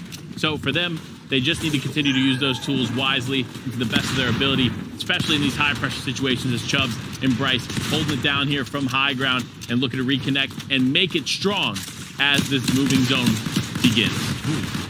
Tagging a player up, hitting Sersky and Rapid into toes, seeing that they have no shields. Patience right there, because some players might have jumped on that as an opportunity to get a Siphon as a refresh. They realize they don't need it. They're just ready to go from one zone to the next. Shockwave hammers galore. And for a lot of players, it's the only way around the map. Some of them might be low on resources and mats as Yamzo and Rise spot out Larson. They see him as a solo. That could be an opportunity to go and try to get that Siphon, one more team out of their way for this end game. Listen, one more to go down, and it spells big points for them. But Kanata still holding down as a solo player. Those chunk flashes continue to find his way into the inventory of Kanata and keeping him alive further and further into this game. But now he's challenging this solo player in the box. But this is a big challenge. If he loses this, and he does, he could find himself dropping outside of the top 5. Such a great start to day number 1. Things not looking his way, but that's a man that can come back from the depths and still achieve greatness. You see, Bugha having some sort of claim to the high ground, but only for so long. He's going to have to rotate a few pacings in. Peterbot probably staggering himself back, trying to find eliminations. Cold and Acorn, they're comfortable where they're at, but they're not comfortable when it comes to resources. They're going to have to figure out where they're going to get the Siphon, where they're going to get the refresh to come in at before it's too late for them and their lead. Listen, you speak of greatness, and you see him up there on the high ground. Bugha getting an elimination there in the feed onto Chubbs, but Rise and Iamzo also getting an elimination there onto Nani. So much is happening in this game as it continues to break down. Acorn and Cold, though, doing a phenomenal job of playing together. This is when you see Acorn and Cold at their best, is when they are hip to hip. Acorn building out, putting themselves in the right spots. Cold picking up the eliminations, getting the damage onto these players. That is what makes them such a strong duo. And you can see Acorn leading the way, just like Rise and Iamzo on the other side, but your Kings for the high ground get knocked down momentarily. Do they have enough to hold on? But down goes Acorn. Cold's gonna be left by himself. But for some reason, Panda, I don't feel a lick of worry. I don't either. Listen, Cold, like you said before, is the one that's putting down all the damage, and it doesn't matter if Acorn's down, because Cold's going to hold it down, potentially walk away with it. But now, finding himself ahead of the front of zone, he needs to be careful, though. Bugha and Peterbot on height will be a problem, not just for them, but for all the players in this lobby, because when they have height, they know how to control it. There he goes, finds one. A little bit of mats to work with. I don't know how he does it. Call him a magician. He makes magic happen every time he pops up on screen. Looking to make it again. A player's going to be right above. He's going to go ahead and bypass it, landing a good shot on the Peterbot back to back as he gets the knock on the Bugha as well. Everything comes crashing down. He almost makes magic happen once more, but every magic act comes to an end sooner or later. And the elimination onto Bugha actually does convert before he goes down, but with Peterbot cleaning him up, it looks like they're still going to be the champions, at least in this game of Slappy Shores. But with Swirl and Aoxy still in it, they need to hold down and be careful. 3 HP is not a lot to work with, especially in the final moments of the game. But here it is, folks. Here it all comes down to it. 6 teams remain, 5 teams remain. And these players are dropping like flies here, because that is what happens when the ninth zone begins. For Aoxy and Swirl, this is going to be a miracle victory if they somehow come on top. One of the busiest third parties, fourth parties that came in to start off the game. Joji has a claim to the high ground. He gets knocked. Iamzo said that's mine, snatches it away, sends him down to the low, and he's going to follow up. Another shot. Danger Hero trying to keep Joji alive, but it's not enough for the likes of Iamzo. The conversation needs to be, is Iamzo one of the greatest? He continues to do things as a solo player no one else can, and this lobby continues to show that story.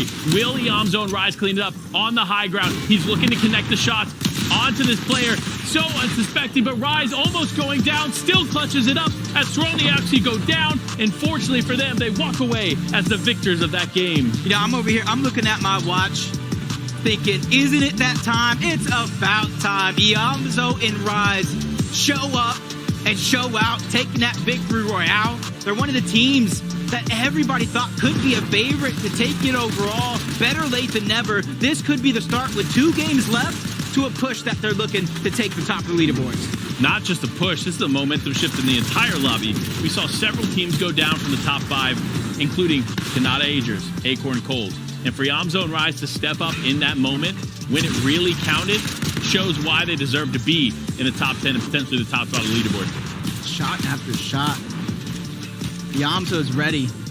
We got to give Aoxy and Swirl credit as well. Even though Cold went down, he went down, I believe, in the top 10 when it comes to positions in that game. So even though Iamzo and Rise to the top, I still don't know what's happening with those leaderboards. Are we going to have another photo finish? It might just be a photo finish, but the only one to break down that photo is, of course, Zeke, Vivid, and Kelly. Got a little bit smaller. Yeah.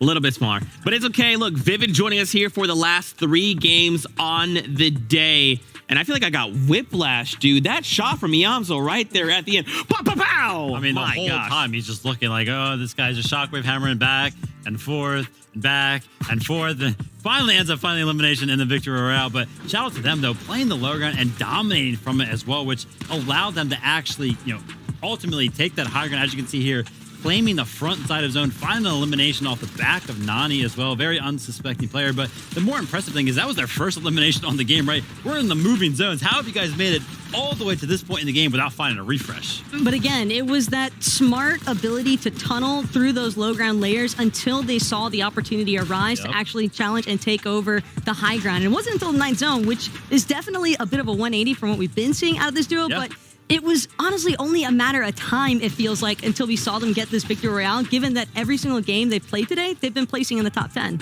Yeah, 100%. Honestly, shout out to Cold kind of being the MVP on that game, right? Peterbot and Booga were looking healthy on the high ground. Cold somehow finds Booga, and then, of course, Peterbot's only a solo on the high ground, ultimately allowing Iamzo and Rise to take the high ground. But standing, Zeke. We got to take a look. I don't understand how we're already this high up here, but after that game, Iamzo and Rise, this is why we continue to talk about this, right? You just need one good game, and suddenly you could be finding yourself attacking this top 10 leaderboard. But just look all the way down. I mean, really, there's only been just a couple incremental shifts, right? It's only in the 7th place, Aoxy looking to finally jump up into that top 10. Yeah. But right now, I feel like for Iamzo and Rise, and of course, Acorn and Cold, they can't stop, right? They're not that far ahead of everybody else.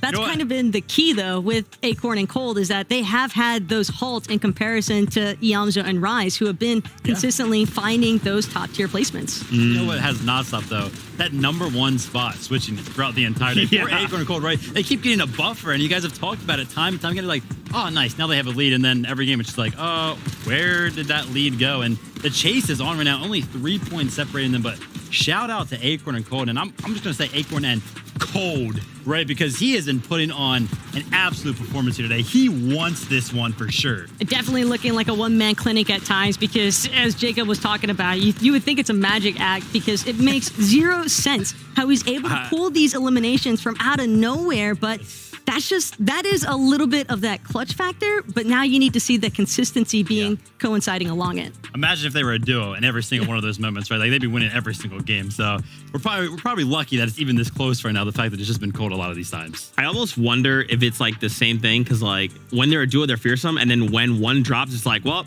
good luck. They're finding elims. They're playing spoiler on everybody, but with only 2 games left to go, I want to continue to see this battle at the top go back and forth. Now, really quickly, we do want to take a moment, Revise and Reciprocal.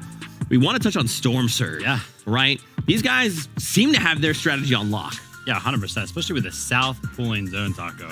Of course, they didn't have too much to actually travel, given that they just were rotating downward in that southern position as is. But the main thing that we noticed was the fact that they were utilizing those push bombs to kind of keep themselves hidden while they're also prioritizing their surge attacks. Granted, this game didn't really pan out in their favor. They had a 26 placement finish, but it was just the fact that they were trying to take the initiative. Yeah, 100%. As you can see right there, 0 eliminations, but already hovering around that 400 damage mark. So they did a lot of damage. Now let's go ahead and take a look at the first zone over here, kind of where it pulled, right? And right there, as you can see, very southern pulling out. Let's go ahead and take a look at the position that they were actually in. The X will mark that position for them. Now, Reciprocal there, the reason why this is so important to maintain this position, right? I just mentioned southern pulling zone. He pretty much controls all of those northern teams coming down, and he can just sit there, right? Farm all of those teams that are coming in, as you saw in some of those highlights as well. All those players kind of rotating in, trying to hide behind their builds, but there's no match for the aim of these players. And again, I think for him, he was probably hoping for a couple more of those refresh instances, not able to really gather the resources, I think, that they wanted to maintain it, but still love the idea that they were looking to actually bottleneck the competition. 100%. You love to see it.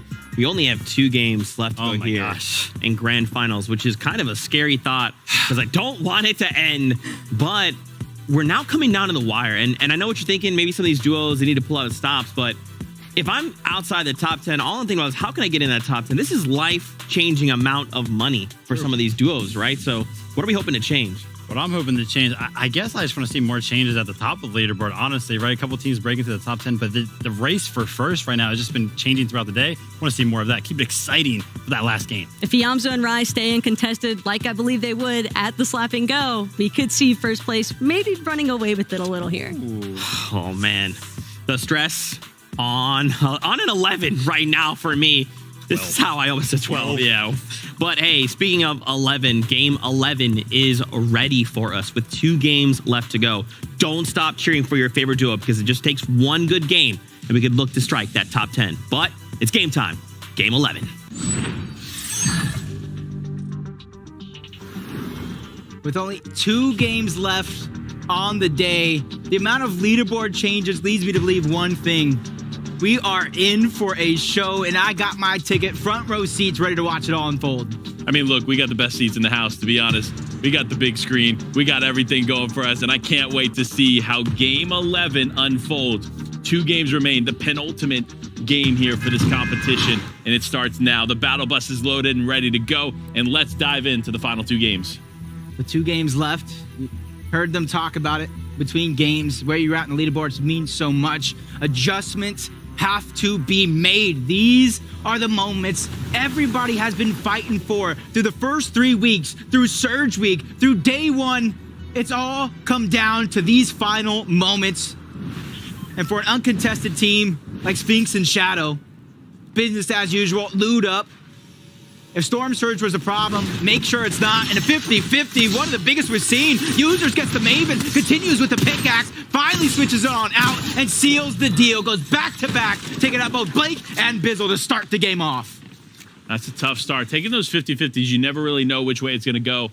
But when Blake and Bizzle struggle to take those split off-spawn engagements, they have to do what they have to do. But speaking of things that have to be done, it's Deoxy and Swirl continuing to win this part of the farm here as the fight continues to play in their favor. It seems like Spade and Chimp, their game plan and their strategy is to be split, and it's just not working out in their favor. But look at this. It looks like Acorn went down early, and Peterbot and Bugha are moving in. They realize they have the knock and that they are much healthier than them. So this is their chance to disrupt the top of the leaderboard. This is their chance to build themselves points, give themselves hope. But an interesting decision to disengage altogether coming out from Bugha. Probably didn't like the amount of time it took them to close the gap and close the distance to get over towards the south side of Slappy Shores. And then you got to hear for the audio that Cole did find a Shockwave Hammer on top of that, giving them a free get out of jail free card. I'm going to be honest. If they had the information we had and knowing how weak they were, Bugha and Peterbot would not have disengaged. So could have been what we know personally as a bit of a disadvantage or a bit of a misplay, I should say. But for them, it was definitely the right call, especially in that moment. When you don't have all the information going into a fight, it's not safe for you to take. And that's why you see teams like Jackson and D-Roller find so much success. They only seem to be taking the fights that they know 100% that they can win. And despite that, occasionally still finding themselves caught off guard. But that's how the game plays. Jock and Quag trying to play the game of their own, going against Mega and Justice. We see Mega and Justice fall, trying to gather that Storm Surge. Instead of building a tower in the sky, they're just trying to box fight for it. Very, very early on, you see them taking the high ground, making sure they have 200 effective shield and HP, shooting some Excalibur rifle shots over the top, trying to break through the covers. But the third party here towards Faulty Split is an actual possibility, especially for a team on the other side. That's Kanata, that's Agers. They know how to sneak up and grab that Storm Surge to keep themselves alive, at least towards the mid-game. Yeah, they've done interestingly in the mid game. It seems like Mega and Justice specifically aren't necessarily finding their groove when it comes to those mid game fights, even the early game fights. But the one time we did see them in the end game, they did find success. So it's not like they can't do well, especially in these high pressure situations. It's just, it seems like everybody seems to be targeting them in this early and mid game fight and sequence. So for them, they need to figure out how to get over that lull that is the early and mid game for them so they can find more entries into the end. And you can see this time around, instead of both of them taking that high ground, to stop their escape, dwindle down the options. Justice taking the high ground, Mega taking the low. couple of shots are going to be fired off. Nothing connecting just yet. And that's why you see them re-engaging towards the bottom, making sure they're hip to hip. Safety is key for Jock and Paul. Resources is going to be a huge tool for their success here as this fight does end up prolonged. And this is the dangerous thing. Look at how close they are towards the edge of zone. Even though there's not a lot of teams towards the southeast, the ones that are there could begin to rotate in and cause some disruption in this scenario. Disruption is key, especially for teams that have found so much success up until this point. You need to find a way to disrupt their flow, to cause them to make mistakes, to cause them to overextend so you can capitalize on those. And that's what we see here now. Bryce and Chubbs getting challenged for the position that they're in. It's up against Mega and Justice. Despite them not necessarily having the best mid-game fights, they're still taking this one and they're still practicing, trying to get better here. But Chubbs, unfortunately, going to catch Mega off guard and is going to be able to clean one up on him. Now, though, it is all down to Justice. Can he hold on as a solo against such a strong team? Interesting decision, though, to kind of throw the shield keg lower. If Justice was weak, he could have healed off of it, but he's too busy being on the run, trying to stay within his pieces, control as much as he can of this game plan, but Chubb shockwaving up, destroying all that was his. But you see Jock and Claw, ones that started the fight. They left for a moment, but now they're here to try to finish the job, even though it's Chubbs and Bryce. We're going to get the eliminations. Claw and Jock are hoping that they're weak, hoping that they're down bad, so they can quickly try to clean this one up, because their loot, well, you know, before this point, I would say their loot wasn't that good, but now they're stealing away shield keg, they're stealing away other heals, so they can actually choose to disengage, but it looks like what they're going to do.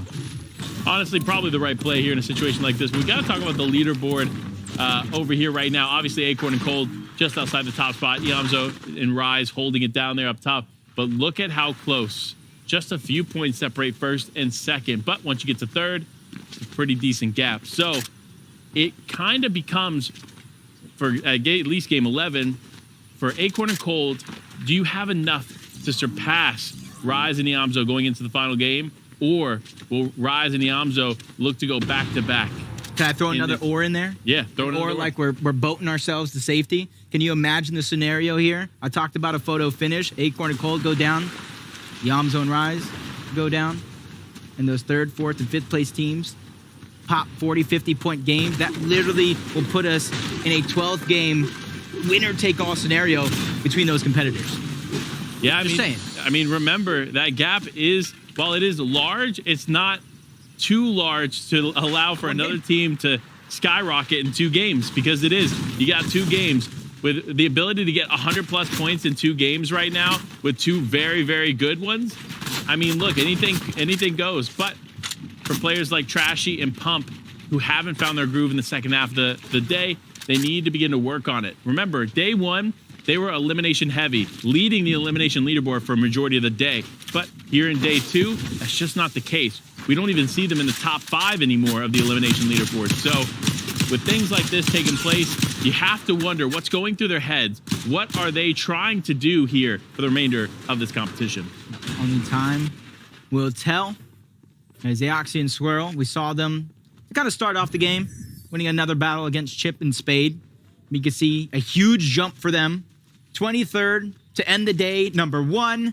And now they're 7th on the day here today. So it's going to be a huge opportunity to see a lot of these players that aren't known to be superstars of their region continue to build and become superstars here of the NA. Listen, there's so many superstars when it comes to North America East.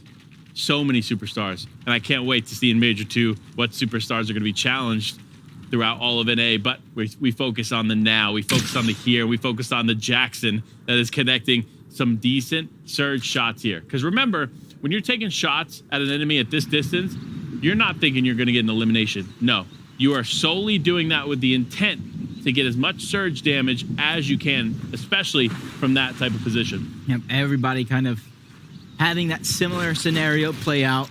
Grab one of these edges, one of these mountaintops.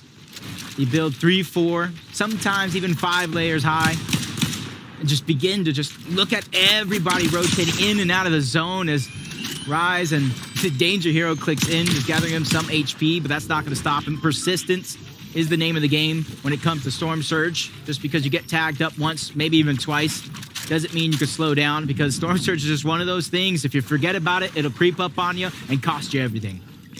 Yeah, I mean, look, that's been one of the big struggles for Acorn and Cold. They would have been so much further ahead of the leaderboard had they figured out their Storm Surge strategies in a few of the games today. So for them, finding themselves in second is not where they want to be, and that's why they're going to continue to fight the climb. But another team that needs to fight for their climb, it is Jack and Kwa. This team definitely has the potential to cause some issues for some of these top 10 teams. But so far, they find themselves doing things like this, fighting in the storm, taking some unnecessary damage for a few more elimination points. And we've seen how risky that play actually is. Even if you do convert onto the eliminations, more often than not, you find yourself going down to the storm. Just relentless right now coming out from Jock and Kwa. Elimination right before their very eyes. 4 more points as he hits him with the dunk, sending him back to the lobby. 1 game left for Kwa and Jock. They're trying to make the most of the 2 games that they have left. Just like everybody else in the sitting situation. Aviv, User. Instead of the south, they're trying to rotate in from the northern portion of the map. A little bit farther of a rotate than some of the other teams that we're going to see here today. And you can see them maneuvering towards the west, trying to go north. They're trying to bypass a lot of that chaos that they're going to run into with the zone that continue to pull towards the south of the map. And for Acorn and Cold, they made their rotation quick, concise, and now they're on the hunt for Surge. That's been one of the things that's been plaguing them on the day. When they find that huge amounts of success in some of their games, they're way ahead of the curve. In other games, when they're finding those struggles, it's because they didn't get the early game damage that they needed. We'll see momentarily as you hear that Surge indicator go off. That means Surge will be active going into the 3rd zone. For players like Miro and Ed, though, they're set up for success. 201 damage above is huge. That means they do not have to do too much outside of the scope of the work to stay in this game, of course. But they will have to consider moving soon. Despite them having a nice spot here in the Citadel, this is not going to be a spot that they can hold as the zone continues to pull away, pull south. And with players like Bryce and Chubbs already establishing themselves here in the zone, using these bushes to get to where they need, they should be worried. Because teams like this establishing early is only a problem for the teams that still find themselves rotating. You can see them just hiding in the bush, though. Trying to make their position as unknown as possible. You can see them going from bush to bush. Scalpel rifle is just going to destroy the bush altogether, not allow them to have that feeling of safety anymore. With the southern pulling zone continues to go towards the west. All those teams that are slow to rotate in from the east and north side of the map are going to find some struggles, because most of the teams have already found their position on the east side, a couple more towards the north, but there's about 10 to 12 teams outside of the zone on the north portion of the map that still need to find their sweet spot. The sweet spot, the sweet science of Fortnite and how you play these games. Look, I can write on a piece of paper everything you need to do in a game of Fortnite. It's up to you as a player to execute on said game plan and have the strategies, mechanics, resources in mind to take full advantage of the players and the strategy around you. And for players like InPen, they know how to do just that. Having a spectacular day number 2 following a decent day 1 has been a great story for them. Looking forward to see how they finish, and if they finish strong here with game number 11 about halfway through. Look at that combination right there. Look at that combination. The Falcon Scout gathering information. Where are these players at? Picking up Pilly's plunder, treasure map. Where do we need to go? And honestly, for how long he actually left it in the inventory, I think it's a chance for them. I think it's something they might go for. Booga and Peterbot, not much for them to do, but to rotate in towards zone. Not too much congestion all around, just like Revised and Reciprocal have all the congestion all around, but with the Shockwave Hammer and a throwable launch pad right below, they have more than enough movement to get to zone. It's all about timing for them. We talked about going too soon, you become beam, you become the focus of the lobby, but you go too late, that same thing happens. So you gotta make sure if you're gonna take the risk, you go when the timing's right. Go when the timing is right is gonna be the story here for Acorn and Cold. Definitely, in my opinion, a bit early to rotate with the hammer there. especially with so many other teams rotating around. But they're going to do it again here, just trying to get set up in position. But Demon catching them off guard. And if they're not careful, they're going to take a lot of damage when they go to hammer yet again. And that's what we're going to have to watch here in the feed. See if one of those players ends up getting caught off guard, because that's going to be a tough rotate for Acorn and Cold. Quick reactions coming out from Dubs, though. Seeing those builds, fresh builds be solidified. He immediately built a defensive wall for himself. Doesn't want to get surprise attack from above. Talk about above, 455 above the damage threshold. The Yamzo and Rise. And this is the thing, though. With a 2-horse race like this, 3 points separating Rise and Yamzo from Acorn and Cold, it almost does something to you mentally, where you don't want to risk those big plays in which you're known for, but at the same time, it's those same big plays that got you to the top of the leaderboard. So it's an interesting situation for some of these players to be in. Wow. Ooh, no. That's tough. Think about interesting, right? That's an interesting pickup for Joji and Roque, who definitely had a stronger day 1 than day 2. However, they could easily turn that around here in the final 2 games. But Aoxy and Swirl, man, this duo has done something not too many contested teams can do, and that is continue to win their off-spawn engagement. And on top of that, that off-spawn engagement there with Chimp and Spade has been massive points on the board for them. So if they can continue to do this going into game number 12 and nothing changes, they could still finish strong. But a team that is fighting for the opportunity to finish strong is Peterbot and Bugha, as they clean up a nice 2 eliminations here in the Storm. But they need to start moving fast as the hammer play now comes out, and Peterbot and Bugha just moving forward. All right, Panda, we hear you. That's what they're saying right now. You want us to rotate. Rotate, we shall. First Shockwave Hammer coming out. The Gatekeepers, Kanata and Aegis on the other side. They were the ones who eliminated Peterbot game number 6 on the day yesterday. Can they mimic that? Just shy right there, box to box.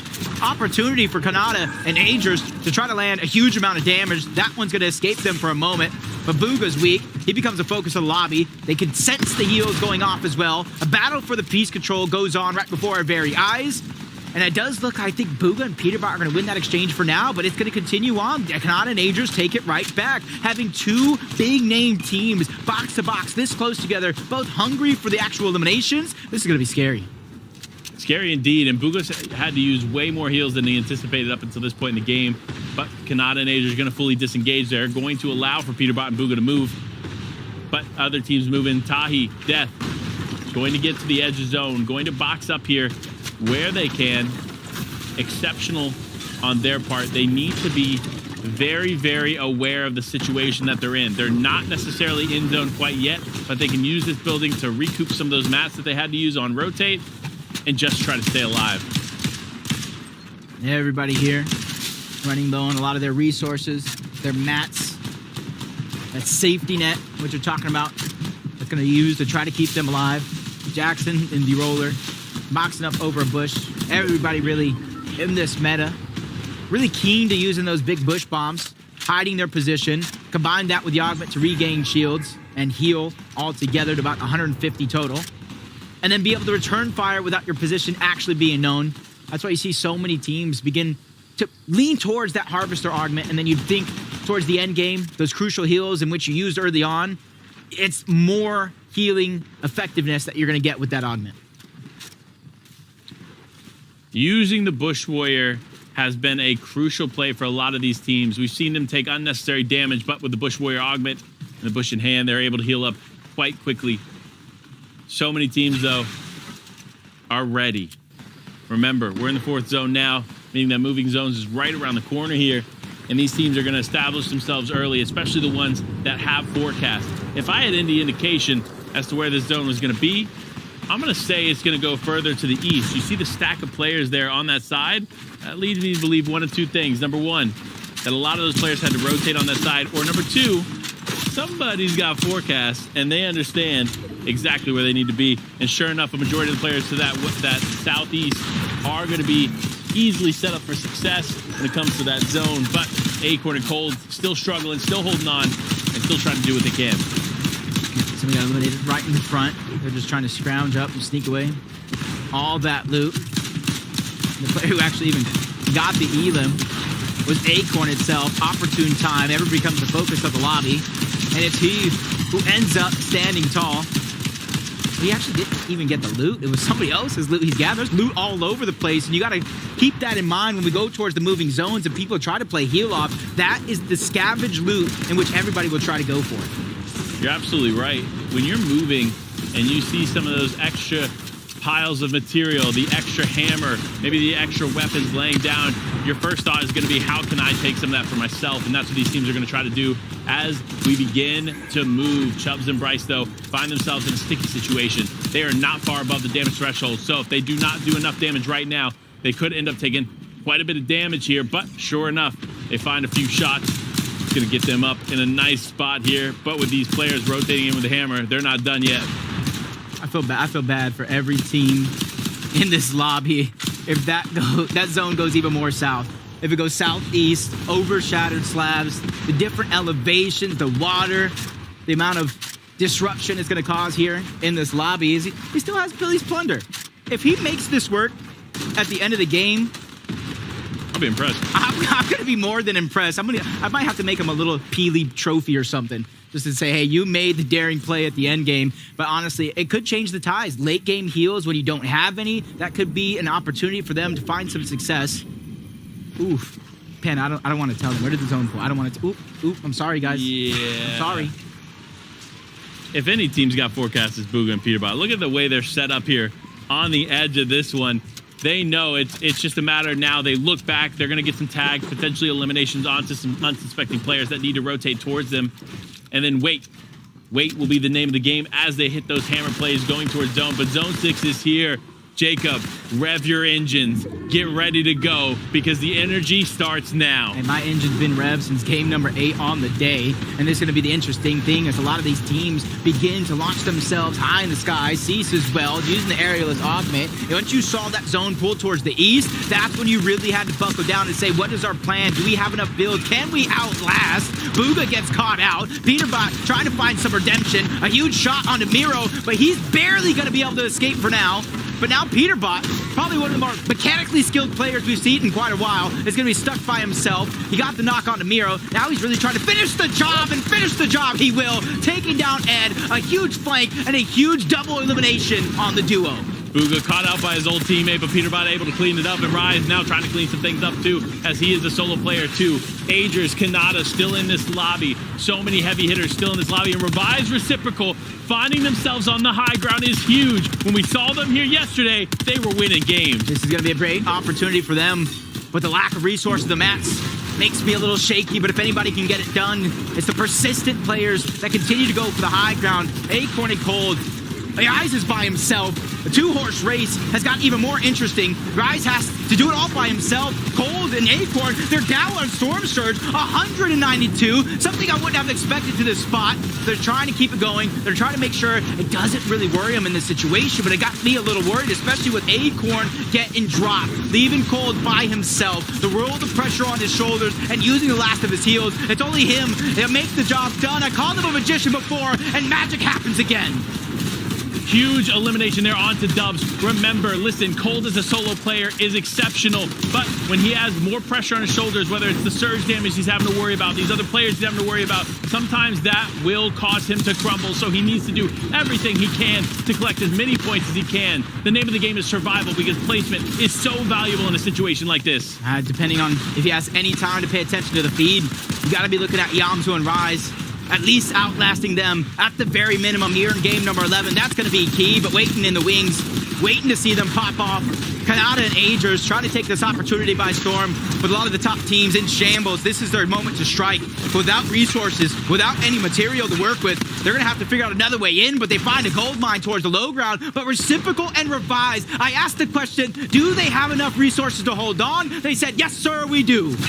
Yes, sir, indeed. Let's see if they can maintain it, though, because so many players are going to look soon. They're going to try and take it as they can, especially with players like this. Agers losing Kanata does have the hammer in the inventory and can cause disruption for the entire lobby, but Cold now just trying to get ahead of zone. Where is he finding this loot? Where is he? Where's the llama at? I don't know where Cold's going to be able to dig deep. How many times? Every time I think he's going to be out, he pops right back on in. Kanata and Agers as well. The revive is going to be successful. Chess Genius is trying to challenge for the high ground. Everything comes crashing down, but did they take it back? Kanata and Agers trying to survive, living on a prayer, down on resources, similar to Cold, but he has all the resources to work with. And as soon as zone pops, he built himself outward, and he's getting ready because he knows you have to have those boots strapped in. The solo impact of Cold in this competition is unreal. He has put so many points here as a solo player that it is massive, but another team that is putting points on the board, it is Chess Genius and Inpin yet again.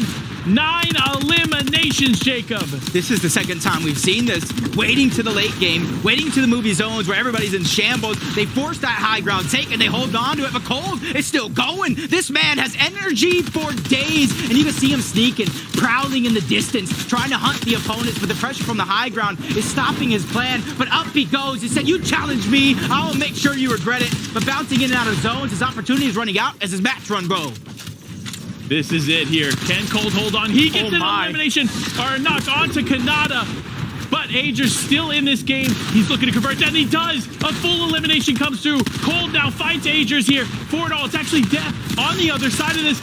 Another one coming through here for Cold. Can he be stopped? Another one. That's going to be the name of the game. DJ Cold does enough, but it's not enough to topple over N-Pen and Chess Genius. They mimic that game plan that they used games before, taking high ground in the late moments when they knew everybody has expended every resource they have.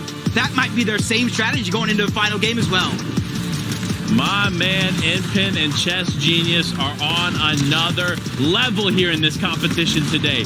I'm telling you, they have been upping their game this season. We saw not too long ago, Inpin finding themselves at the bottom of the leaderboard in an FNCS Finals. Well, guess what? It's a different story today. A different story.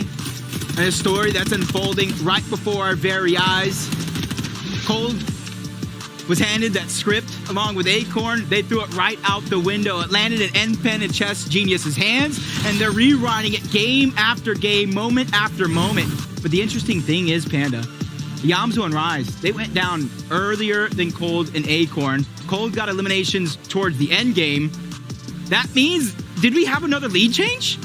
I think we did. And honestly, the way the Cold's playing, can he be stopped? The only one that can answer it at this point is Zeke, Taco, and Vivid. Panda always as sharp as ever. My gosh, but not nearly as sharp as Cold. I'm done. I'm done, man. My goodness. We'll get back to Cold in just a moment because we have to kind of give a spotlight here to N-Pen, of course. Finding himself the victory royale. I believe that's their second one on the day. That's got to feel so good coming into grand finals. Playing so good. I mean, high ground was the name of the game for them that game, 100%. And then, you know, shout out to them for also being very, very well of the natural ground that they needed to, you know, scale up that mountain, make sure they go ahead and secure that victory royale as well, picking up a lot of eliminations along the way. And I definitely think that the loot that they'd managed to acquire up to this point certainly boded well for them also, because you can see that Launchpad no longer in Chess Genius's inventory. Definitely got some great utilization out of that one. But the celebration, I mean, he's owed it, especially after getting a double repeat on the day. Honestly, they've had a really good day number 2, 372 points. I'm curious to see what our first place team is at. Probably got to be upwards of 500 right now, but you know, they're on the chase right now. They want to get into that top 10 100%. Yeah, now I want to circle back, man. Cold, I don't know what Cold is doing. I'm done. I'm done. Cold has got to be the region's best solo player. I'm talking box to box. This man is unstoppable. We'll take a look at our standings here to kind of set it all up. And it's because of Cold on his shoulders alone. And again, I just don't understand how it doesn't matter. Like, in those final moving zones, when it's just him, even me, like us three were freaking out because like for a moment he shockwaves up, hits a zip line from literally nowhere, breaks builds, slides, builds walls, he's safe. This guy's game sense is crazy. See, I try to like predict like storylines, what's going to happen throughout these games, right? As I see it all happen, and I saw Yamzo and Rise go down, right? And I was like, oh, okay, that's one of our top 2 teams. And then I saw Acorn going down, and I was like, you know, maybe I owe Cold like a little bit of an apology for this one because I saw Acorn go down. I was like, oh, okay, both of our top 2 teams are going to go down, and the chase is going to be on first place going into the last game. And then Cold's like, hey, Vivid, I'm going to go ahead and solo clutch up a second place. And like I said, I'm done. Cold definitely looking like he's got some ice in his veins after these kinds of individual performances. And not only that, but I think it's also the fact that Yamzo and Rise, they went down early, yes, but we saw Cold and Acorn. They were actually struggling. They were below the Storm Surge threshold, and yet Cold still manages to bring it back for this team. And I understand, NPen, Chess Gaming, that's a secondary Victory Royale on the day, but with the way that Cold is playing, I'm sorry, he might have stolen a little bit of that spotlight. Just look, 51 eliminations. Gosh. Okay, 51. The next highest is 42, and it's coming from NPen, right? And yet somehow Cold is just doing the unthinkable, and now they have a single game left to go. Honestly, at this point, I feel like you have to take down Cold Force, or you have to take a bolt down. If you take down Acorn, it's like he becomes unshackled, activates final form, and everyone else loses. Good luck taking down Cold, because I'm watching, I'm just like, yeah, not happening.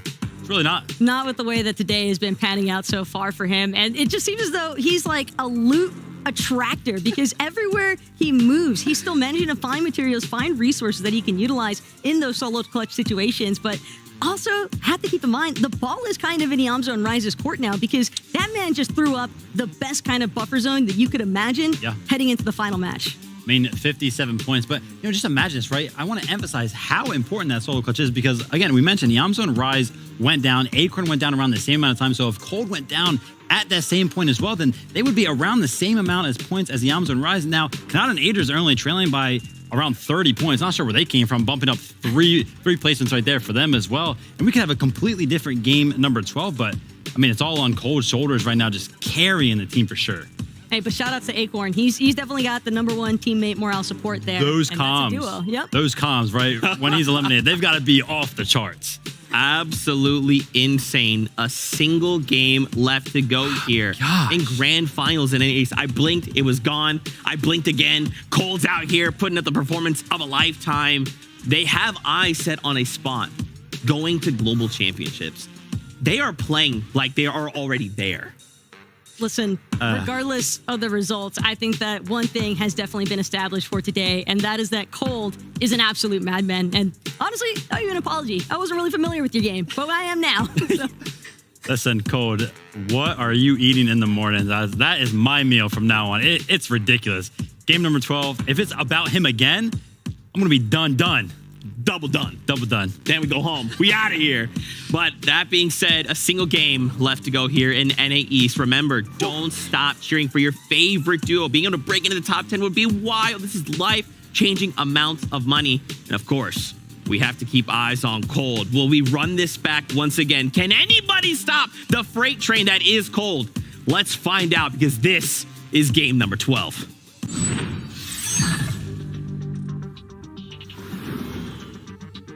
Here it is, the final chance for these teams to disrupt this leaderboard. Will Cold and Acorn be stopped? Will Kanata and Aegis cause an upset to stay in the top 10, top 5? Well, it's time. The final game of the NA East Grand Finals begins right now, Jacob. Everything that we've been watching for the last 5 weeks comes down to this very last game. For some, there's still a fight. There's still a chance for first place. For others, there's still a life-changing amount of money on the line. So you can't give up quick. A couple of shots could be landed. And this is how you get someone like this going. You got to imagine how confident he's feeling at this stage of the game. Taking some big shots there on to Peterbot or Bugha. One of them going to have to fend from a health deficit. But Bizzle and Blake actually winning this off spawn here to the chest first. Now they're pushing straight forward. Bizzle feeling confident with that machine SMG in hand. Will he be able to break in and cause some disruption for users? That's what he's looking to do. But a bush comes out. And for Bizzle, he's looking to continue this fight on. User's going to take a little bit of damage, but definitely still in a healthier spot than Bizzle is. Now going to ignite the gas can. Blake pushing in. Polarized trying to get to a teammate, but it's not going to be quick enough as Blake ends up getting the first knock of this fight. Damage here is going to be important for Blake, and it is going to be more than just that. Wrap him up, ship him out. Blake and Bizzle come out on top again. And one of the things I was hearing was all the noise from Polarized and users. And I was saying, Bizzle's OG, you can't stop that, man. It's Chess Genius and NPen coming off a huge victory in that last game. Now the pressure comes down to a 1v1 situation. Can Chess Genius outlast Ducky here? You see NPen peeking around the corner, trying to give the information. And you can see Ducky just trying to go up a layer, grab the high ground, grab the additional angle. And the interesting thing is there's no shields on either one of these players. So just a quick shot, a well-placed shot is going to end somebody's day here early. But whose day will it be? Will it be our last game victors? Will they be going down off spawn? Or will Chess Genius be able to clutch it up here in the final moments to keep them into game number 12? Here it is, though. Remember, they found themselves just outside of the top 10 going into the final game of the day. So for them to walk away with some of that big money at the end of or at the top of the prize pool, they need to do something big here. And sure enough, big shots come through. Will it be enough, though, as Chess Genius just tries to clean it up? Both one shot away from going back to the lobby and ending this entire tournament for them. But now on the back foot, it is Ducky. He said, you know what? I don't feel comfortable taking this fight. But for Chess Genius, he cleans it up. What a way to finish this off-spawn fight for the day. He just double dipped his chip right there. He just double dipped. He missed the first couple of shots and he went back in for more. That is what you call hungry to call yourself one of the best on the region. Even with NPen going down, getting that first elimination, you could see the biggest thing was the siphon mats of that elimination went on over to Chess Genius to finish off this 1v1 scenario. A huge display of chemistry and teamwork coming out of them two. And then Chess Genius, nerves of steel, showing how to get the job done. But enough celebrating, it's back to the game. And it looks like not only is it back to the game, but NPen's back in this game as well. Chess Genius is going to be able to get him back in here. And it doesn't look like any of the other teams that are even relatively close can get back into the action and stop that reboot from happening. So huge for them, but also huge for Acorn and Cold here. As Slappy Shores is in zone, which means, like you see here, they can just stack up on top of one of these buildings and take shots in the distance as they need. Now, the one thing Cold needs to be careful, though, is Acorn is split from him. So all it takes is Peterbot and Bugha to identify that and push in a 2v1 situation. Well, I still have a lot of confidence in Cold to be able to take on that 2v1 situation. It would still be tougher than he really needs in that moment. The Yamzone rise. 50-plus points separate them. And a shot at the FNCS Globals. The Axe of Champions, the prize money, the bragging right to call yourself the last NA East champion. It's going to take a lot. They're going to have to dig deep if they want to control their own destiny. Because honestly, you can't really count on Acorn and Cold slowing down at this stage of the game as Kanata finding a huge angle, 56 damage when it comes to that Storm Surge, which is honestly great. Typically when you see they have the zone, or at least when it moves towards the center, they're quick to rotate out. They want to get themselves a spot. But now that they know that everybody towards the southern portion of the map is going to have to rotate to them, they look at it as an opportunity to gather Surge for themselves. Yeah, and who will be able to gather better? That's the question. Because honestly, these teams have been hot and cold, no pun intended, when it comes to Surge. Because some teams have been walking away with it, especially a team like the one targeting Jackson here that's going to be able to get a few tags onto them. But for teams like Time 1X and Chaos, they have finally found themselves no longer in the off-spawn engagement over at the RVs, but no, now going up against Masterclass and Duke. And this is not a team you want to be fighting. Duke, such an incredibly talented fighter.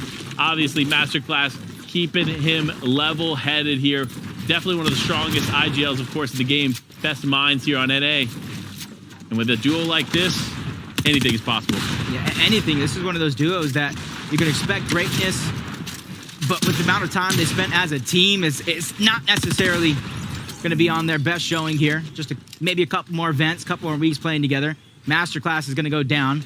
Instead of Duke continuing to fight a 1v2 situation, he's immediately trying to disengage, hoping that if he continues to go south, that they're going to have to disengage themselves because they're just pulling them farther and farther away from the zone. But the impulse grenades coming out. Time 1X trying to close the distance, and almost a huge opportunity from Duke, but Time 1X is going to seal the deal.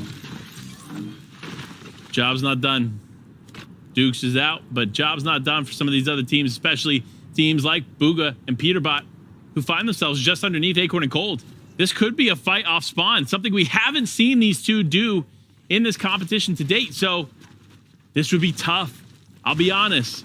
This could go either way. And remember, like we were talking about moments ago, if Cold and Acorn go down at this point, then it is wide open for Yamzo and Rise to take it. I know early on in the season before FNCS began, I was watching those early Elite Cups, right? And this is a similar situation that I've seen play out. Acorn and Cold, top position on the leaderboard. Bugha and Peterbot trying to contest them, take them down early. But in that episode, it was Cold and Acorn who came out on top. So hopefully for Bugha and Peterbot, this isn't going to be a rerun. But for Cold and Acorn, they want to make sure that one is. Peterbot getting very, very confident in this fight. Despite not necessarily winning up to this point, they clearly realize that they're the only ones that could potentially disrupt the top of the leaderboard, and they're looking to do just that. So for Peterbot, even though he's kind of taking this as a solo, Bugha needs to be with him. And it looks like he's actually going to play to the other side. Peterbot sneaking in from behind, could catch Acorn and Cold off guard, and that's what he's looking to do. All it takes is Cold to open one edit here, and they could potentially snag him, but no, now they're back together. See, I think if there's any chance for them to strike, unfortunately that time has passed. Yeah, this is treacherous waters for everybody involved here at this point. Because of how long Peterbot and Bugha were sneaking around. A third-party team slowly but surely closing in on the distance. But the thing is for them, that team that's rotating in, they're just gathering information. I don't think they know if this is a play they can advance on yet. I don't think they have enough of the intel, and that's why you see Bugha and Peterbot. Bugha spotted him out long ago. They're trying to turn, burn, take him out, and catch them slipping on the sneaky play. Peterbot almost going through, but he's got to shockwave himself up, trying to bulldoze himself through the build, continue the fight going. But the tables might be able to turn. Cold and Acorn could try to third-party this themselves. Yeah, I mean, this is interesting, and this is actually huge for Acorn and Cold. Ooh, if they want, they can begin to disengage, but another team is now wanting to get involved. This is huge here, Jacob. And Acorn and Cold are like, I want none of that. I want none of that noise. I want to win the FNCS right here, right now, and honestly staying alive, not doing anything. That's something we've seen some teams in the similar position. They're able to run away with it. All they need to do, realistically, is not go down early. The placement points will be enough as Peterbot bites off more than he could chew. With a mouthful, he goes down. Bugha stuck with the GOAT mentality, trying to make up for lost time, but he takes too much damage. He's forced back as well. With only a mini and a splash, there's not going to be enough. And Nastin and Flo, no, we cannot give him the time to stabilize himself in this position. They're taking additional angles, but back goes Nastin. They realize, hey, we don't want to get stuck. Everybody else from the south is going to rotate up. We got what we came for. Now we continue on with our game. Listen, tough day in the office for Bugha, but still, regardless of that, I still believe they are definitely, or he is definitely the GOAT. You can't argue with me. I will win that argument 10 out of 10 times. This man, no matter how he finishes on the day, still the GOAT in I'm going to Fortnite argue history. with you after the show, then. After the show, listen, we'll talk about it, but I promise you, you know how my opinion is going to sway. But teams that still are in this, it's Rise and Yamzo preying on the downfall of Cold and Acorn there in the distance. They don't know necessarily how much action is taking place, but they want it to happen because all they need to do in a situation like this, stay alive, get some eliminations, and go for a top 5 placement. They do that, and they can actually surpass first place if they go down early. Yeah, that's the thing about everybody else stuck in the lobby here. If they're looking to take first place, their destiny, their fate is no longer in their hands unless they're going to go toe-to-toe with the team currently sitting in first place. I don't know if that's going to be a good choice, though, with how well they've been playing. Reciprocal and Revised sitting in 5th place, 461 points. Even though they're about 100 points shy of taking that first place spot, I talked about there's still hundreds of thousands of dollars worth fighting for. And for a team, it's the bragging rights. That's that cherry on top. Listen, I think a lot of teams get lost in the I want to win my off-spawn engagement. I want to show the other team that this is my spot and this is where I'm going to land for the future. But more often than not, that story never goes well for either team. But in this situation, for Peterbot and Bugha, while it hasn't gone well for them, for Acorn and Cold, it's been quite an opposite story because they're at the top of the leaderboard. So not every contested drop is instantly a bottom 25. No, for them, they have found a way to capitalize on being contested and find success throughout. And honestly, for Yamzo and Rise, they're going to need a huge recipe for success. They're going to have to gather all the ingredients. and begin to cook up something here in this situation. Because just hoping and praying Cold and Acorn go down, I'm not sure that's going to be enough. Because they still have about 50 points to overcome, even if that situation does play out like they want. Is Acorn and Cold. I spotted that rotation in the distance, immediately trying to disengage. And honestly, that was a scary sight at the beginning of the game, but oh my God, what an even scarier. 66 points as a solo? Why can't I be that good? I mean, listen, I'll be honest with you. If you were that good, you'd probably be playing. You probably wouldn't be hanging out with me, and I couldn't imagine anybody else to bring NA East home with than my brother Jacob. So I'm glad you're not that good, because then we get to break it down here. But for Acorn and Cold, they're also glad. They're also super glad to be still up and at it in this game. You saw them using the boat rotate in, and actually in the side that they were rotating in on, there wasn't a lot of congestion. So if they continue to rotate further north, they might find some success and be able to stay alive in it. But with a V-even user on the height, looking and lurking, waiting for one of these teams to seemingly leave their head open for those shots to connect onto, they have to be aware, because it's going to be a tough day if they find themselves at the other end of a V's shots. Yeah, they're hoping players like Reciprocal and anybody else maneuvering themselves towards Brutal Bastion use those static launch pads to try to rotate, because they're one of the teams the highest elevation on this side of the map. So for them, probably licking their lips, licking their chops, hoping for that one to come through. As the struggles for Yamzo and Rise, we saw them moments ago, down when it came to Surge. Not looking too much better, even though it's only 42. There's not too many teams close by for them to try to pop those shots. Everybody is boxed up in a box fight, or just trying to rotate themselves in towards zone. The first team that gets spotted out ends up putting the tags onto Yamzo himself. Luckily for him, he does have Danger here to try to take himself up, and finds a team slow to rotate towards the backside of zone, finding a miracle to keep themselves above the threshold. We were talking about Yamzo and Rise needing Acorn and Cold to go down early, but it looks like Yamzo and Rise might be the ones to drop here, as they are 91 damage above the threshold. That's not a lot to work with, especially because Surge was just taking away at their health. So for some of these other teams, they're going to start playing this together. And what just happened? Yamzo must have got the last hit onto Bryce, and Bryce is now out. That's just one of those situations you don't see happen every day. A little bit of a fadeaway coming out from Yamzo. And this is where you could see them. They put that pressure on the duo. As soon as zone pulls, they realize it's almost on the other side of where they're at. Even though they're down, flirting with that threshold, up, above, down, below, playing a game of ping pong, they realize they still have to rotate while all this chaos is going down. And luckily for them, Narni and Larson peeking through at the wrong time, which allowed them to land a couple of shots. Acorn and Cold keeping themselves going. We saw their rotate, but it's not done just yet. 154 above the damage threshold, though. They have the comfortability. Combine that with a full-on launch pad. They're going to get themselves in zone if they can survive this. Yeah, and survival is the name of the game here, because remember, they don't have to win the game. Acorn and Cold just have to survive. They just need to stay active in this game and get some placement points, and they solidify their spot up at the top of the leaderboard. So for them, they're playing it safe, playing it cool, calm, collected, and so far it's working for them. See Rise just trying to escape right now. Doesn't want to get caught in madness. They're above the threshold by about 180 by the last time we saw it. I imagine Yamzo's nearby, and you can see Reciprocal and Rise go down. 53 points is going to be the difference. From there, that spread opens up even more. But you got to imagine for D-Roller and Jackson, Agers, Kanata, they still have a shot to overtake at the very minimum second place. And Rise just firing back. Doesn't matter who enters his box.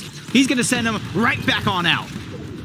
Yeah, I mean, huge play there for Rise to pick that up. That's going to be 4 points, of course, from the elimination onto the board here.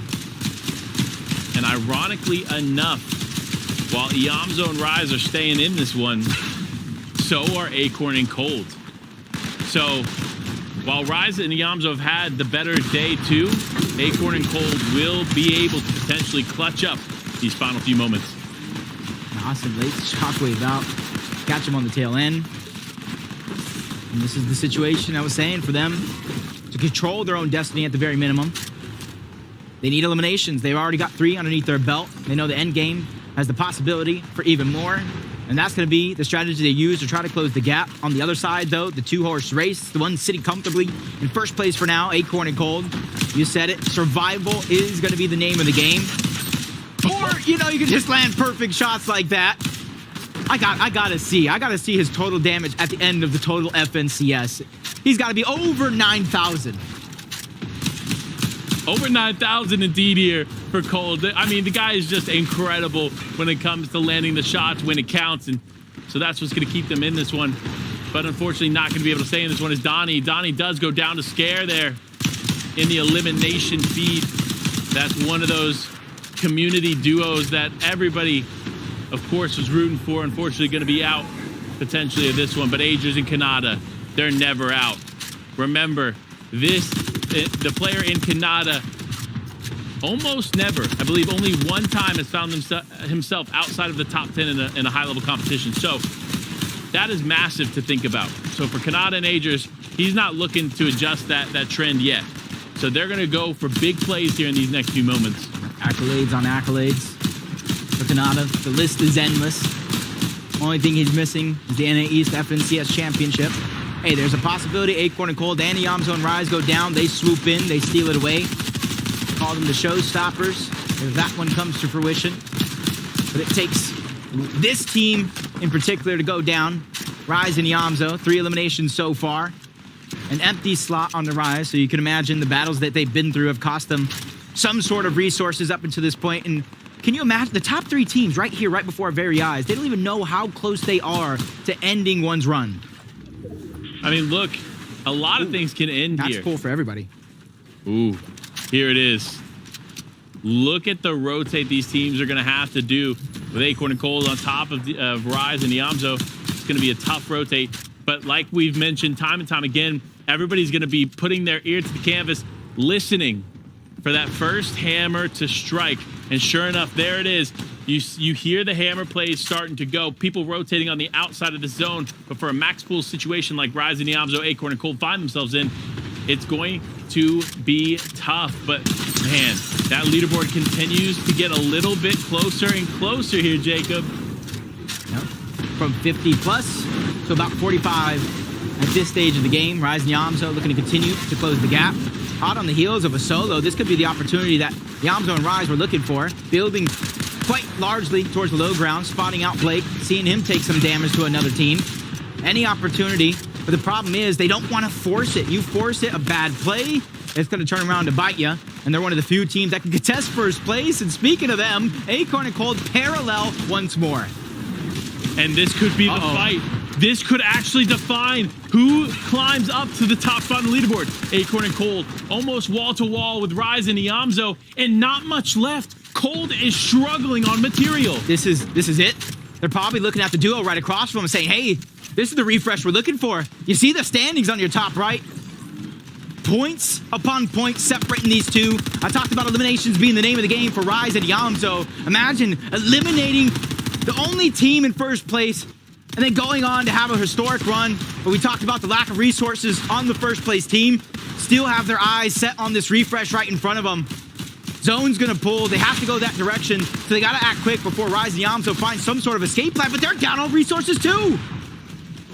The two teams that need it the most are struggling, and it looks like their only savior is to fight one another. Could we see this competition end early? Will we know the winner before this game is even done? It is going to be a close battle here on the edge of zone, but it's zone 6. You already know what time it is. Chug down that energy drink. It is time to get hyped as we go into the final moments of the NA East Grand Finals. See, up goes Yamzo and Rise. They're trying to escape.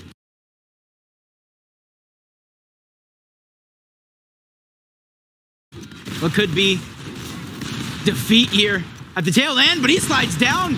The few resources he have to be used to try to get up that mountaintop. Cold doesn't have the hammer to break through these builds, and he has most of the heals, the splashes. Acorn finds a way to reunite. Cold sees a path. He's trying to ignite the fire underneath to keep his position on the leaderboard intact. And everything coming down to this, they figure out a way to escape once, but how many times can they escape death? And here it is. Casker, Clarity G holding the high ground. Huge play for them, but Acorn and Cold now in the box of another player, but could be the refresh is Rise. Big shot onto Rise, almost finishing it off, but Rise getting away just by a sliver of HP. Iamzo, though, down in the feed. That is massive. Rise left as a solo player. Can he clutch it up? Acorn and Cold are on shambles as well. Acorn goes down altogether, but somehow the Cold does it again. 2 more eliminations added to his total, and a chance to get the res off onto Acorn. It goes down to these moments. Rise is going to have to step up big, but you see High Ground, another team entering into the mix. Clarity and Caskers trying to be bracket busters to the leaderboard, ending everybody's run below. There's still thousands of dollars for everybody up for grabs that might not have that chance at first, so they're trying and fighting tooth and nail to keep their own game intact. What just happened? Acorn is down. Cold only has 63 HP. He needs to move away. Now as a solo player, yet again, down but not out. Cold holds on. The pressure, the game, this is all it. He's clutched game after game, moment after moment. Always the bridesmaid, never the bride when it comes to second place. Now he's going toe-to-toe, and he does it! Cold and Acorn are your FNCS Major 1 champions! And we already know they have booked their way on to the Global Championships. Congratulations, Acorn and Cold. But it's not over for these other teams, as Pump still in it as a solo player. Trying to take down Aviv. There's money up for grabs, and he wants it. He wants it to be all theirs. Aviv is going to be under his belt. Trashy's out. Zone pulls back. That's going to be the miracle they're waiting for. High Ground still going to be held by Caskers and Clarity. One of the last times we've seen them this high in the sky was during their big elimination victory, but Kanata and Angers, they say, you're not going to steal the show. We might not come out on top, but we want to be the team they talk about. Down goes Kanata, up goes Angers, 2v1 yet again. What are we witnessing coming down to the wire? Angers said, nah, Cole isn't the only solo player that can clutch up. I'm going to do it here. Final game of the day, pressuring down below. He has everything he needs. He has a few resources, tons of ammo to make this work, but he just needs to hold on. Almost looking like a solo FNCS here. One team has the chance to call themselves a full duo. That's Vert and Walkers that are towards the low ground, trying to stay ahead of zone. If Sphinx is not careful, he could be the next one eliminated out of this lobby, but maybe Pump has something to say about it. He wants to challenge Agents for the high ground, sending him tumbling down. That was his moment to strike. Didn't work out as he wanted, so Agents gonna hold on to be the king in the sky. Yeah, but how much longer can he hold on? What an elimination onto Pump. He can only hold on for so much more. 20 builds remaining, not too much to work with, but with the way the zone is pulling, he might be able to do it for the remainder of this game. You see Jake, Walkers, Vert, all down below. It is one duo and the rest are solos. Walkers and Vert looking to clean it up from the low ground, but on height, of course, he still remains. Timing has to be perfect here for Agers.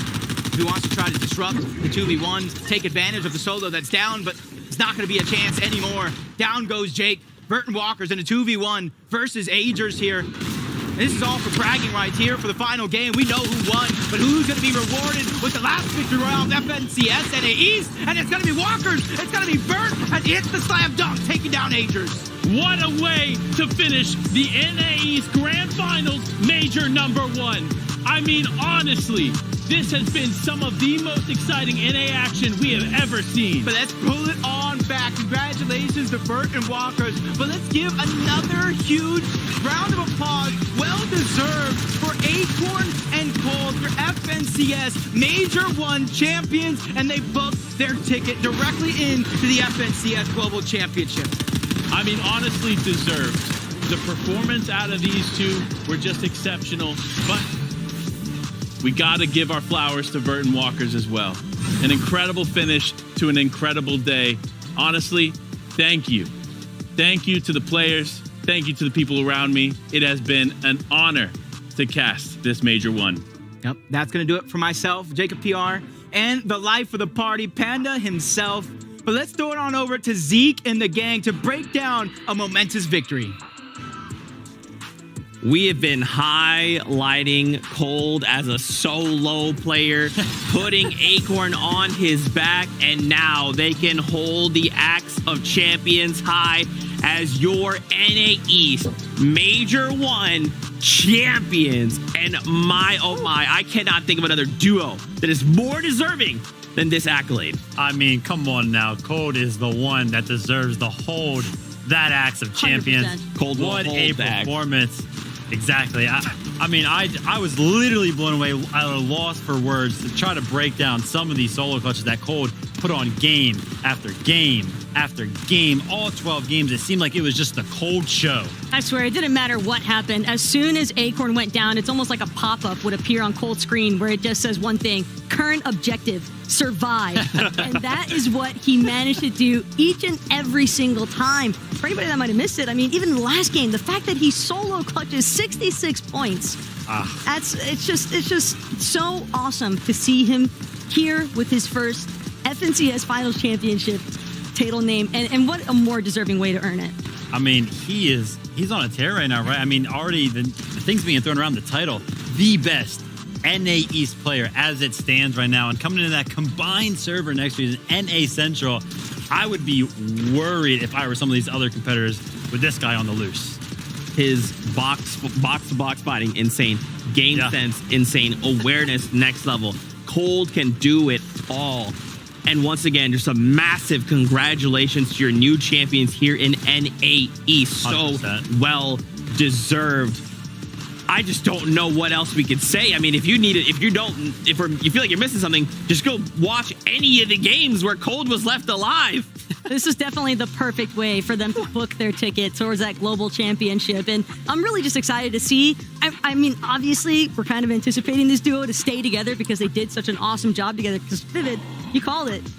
It might have gone crazy, and it went crazy for Agers and Kanata, the battle for second place. There it is. Yamzo and Rise going out a little bit early that game. Agers, though, we're talking about solo clutches coming out of Cold. Agers surviving until that second place, picking up a couple more eliminations. 5-point difference makes a difference right there between $20,000, picking up 70 grand for Kanata and Agers. Huge for them. Well, this is why we said, right, you cannot stop cheering on your favorite duo because it will all come down to this single game, those single moments, those single interactions. This is Fortnite.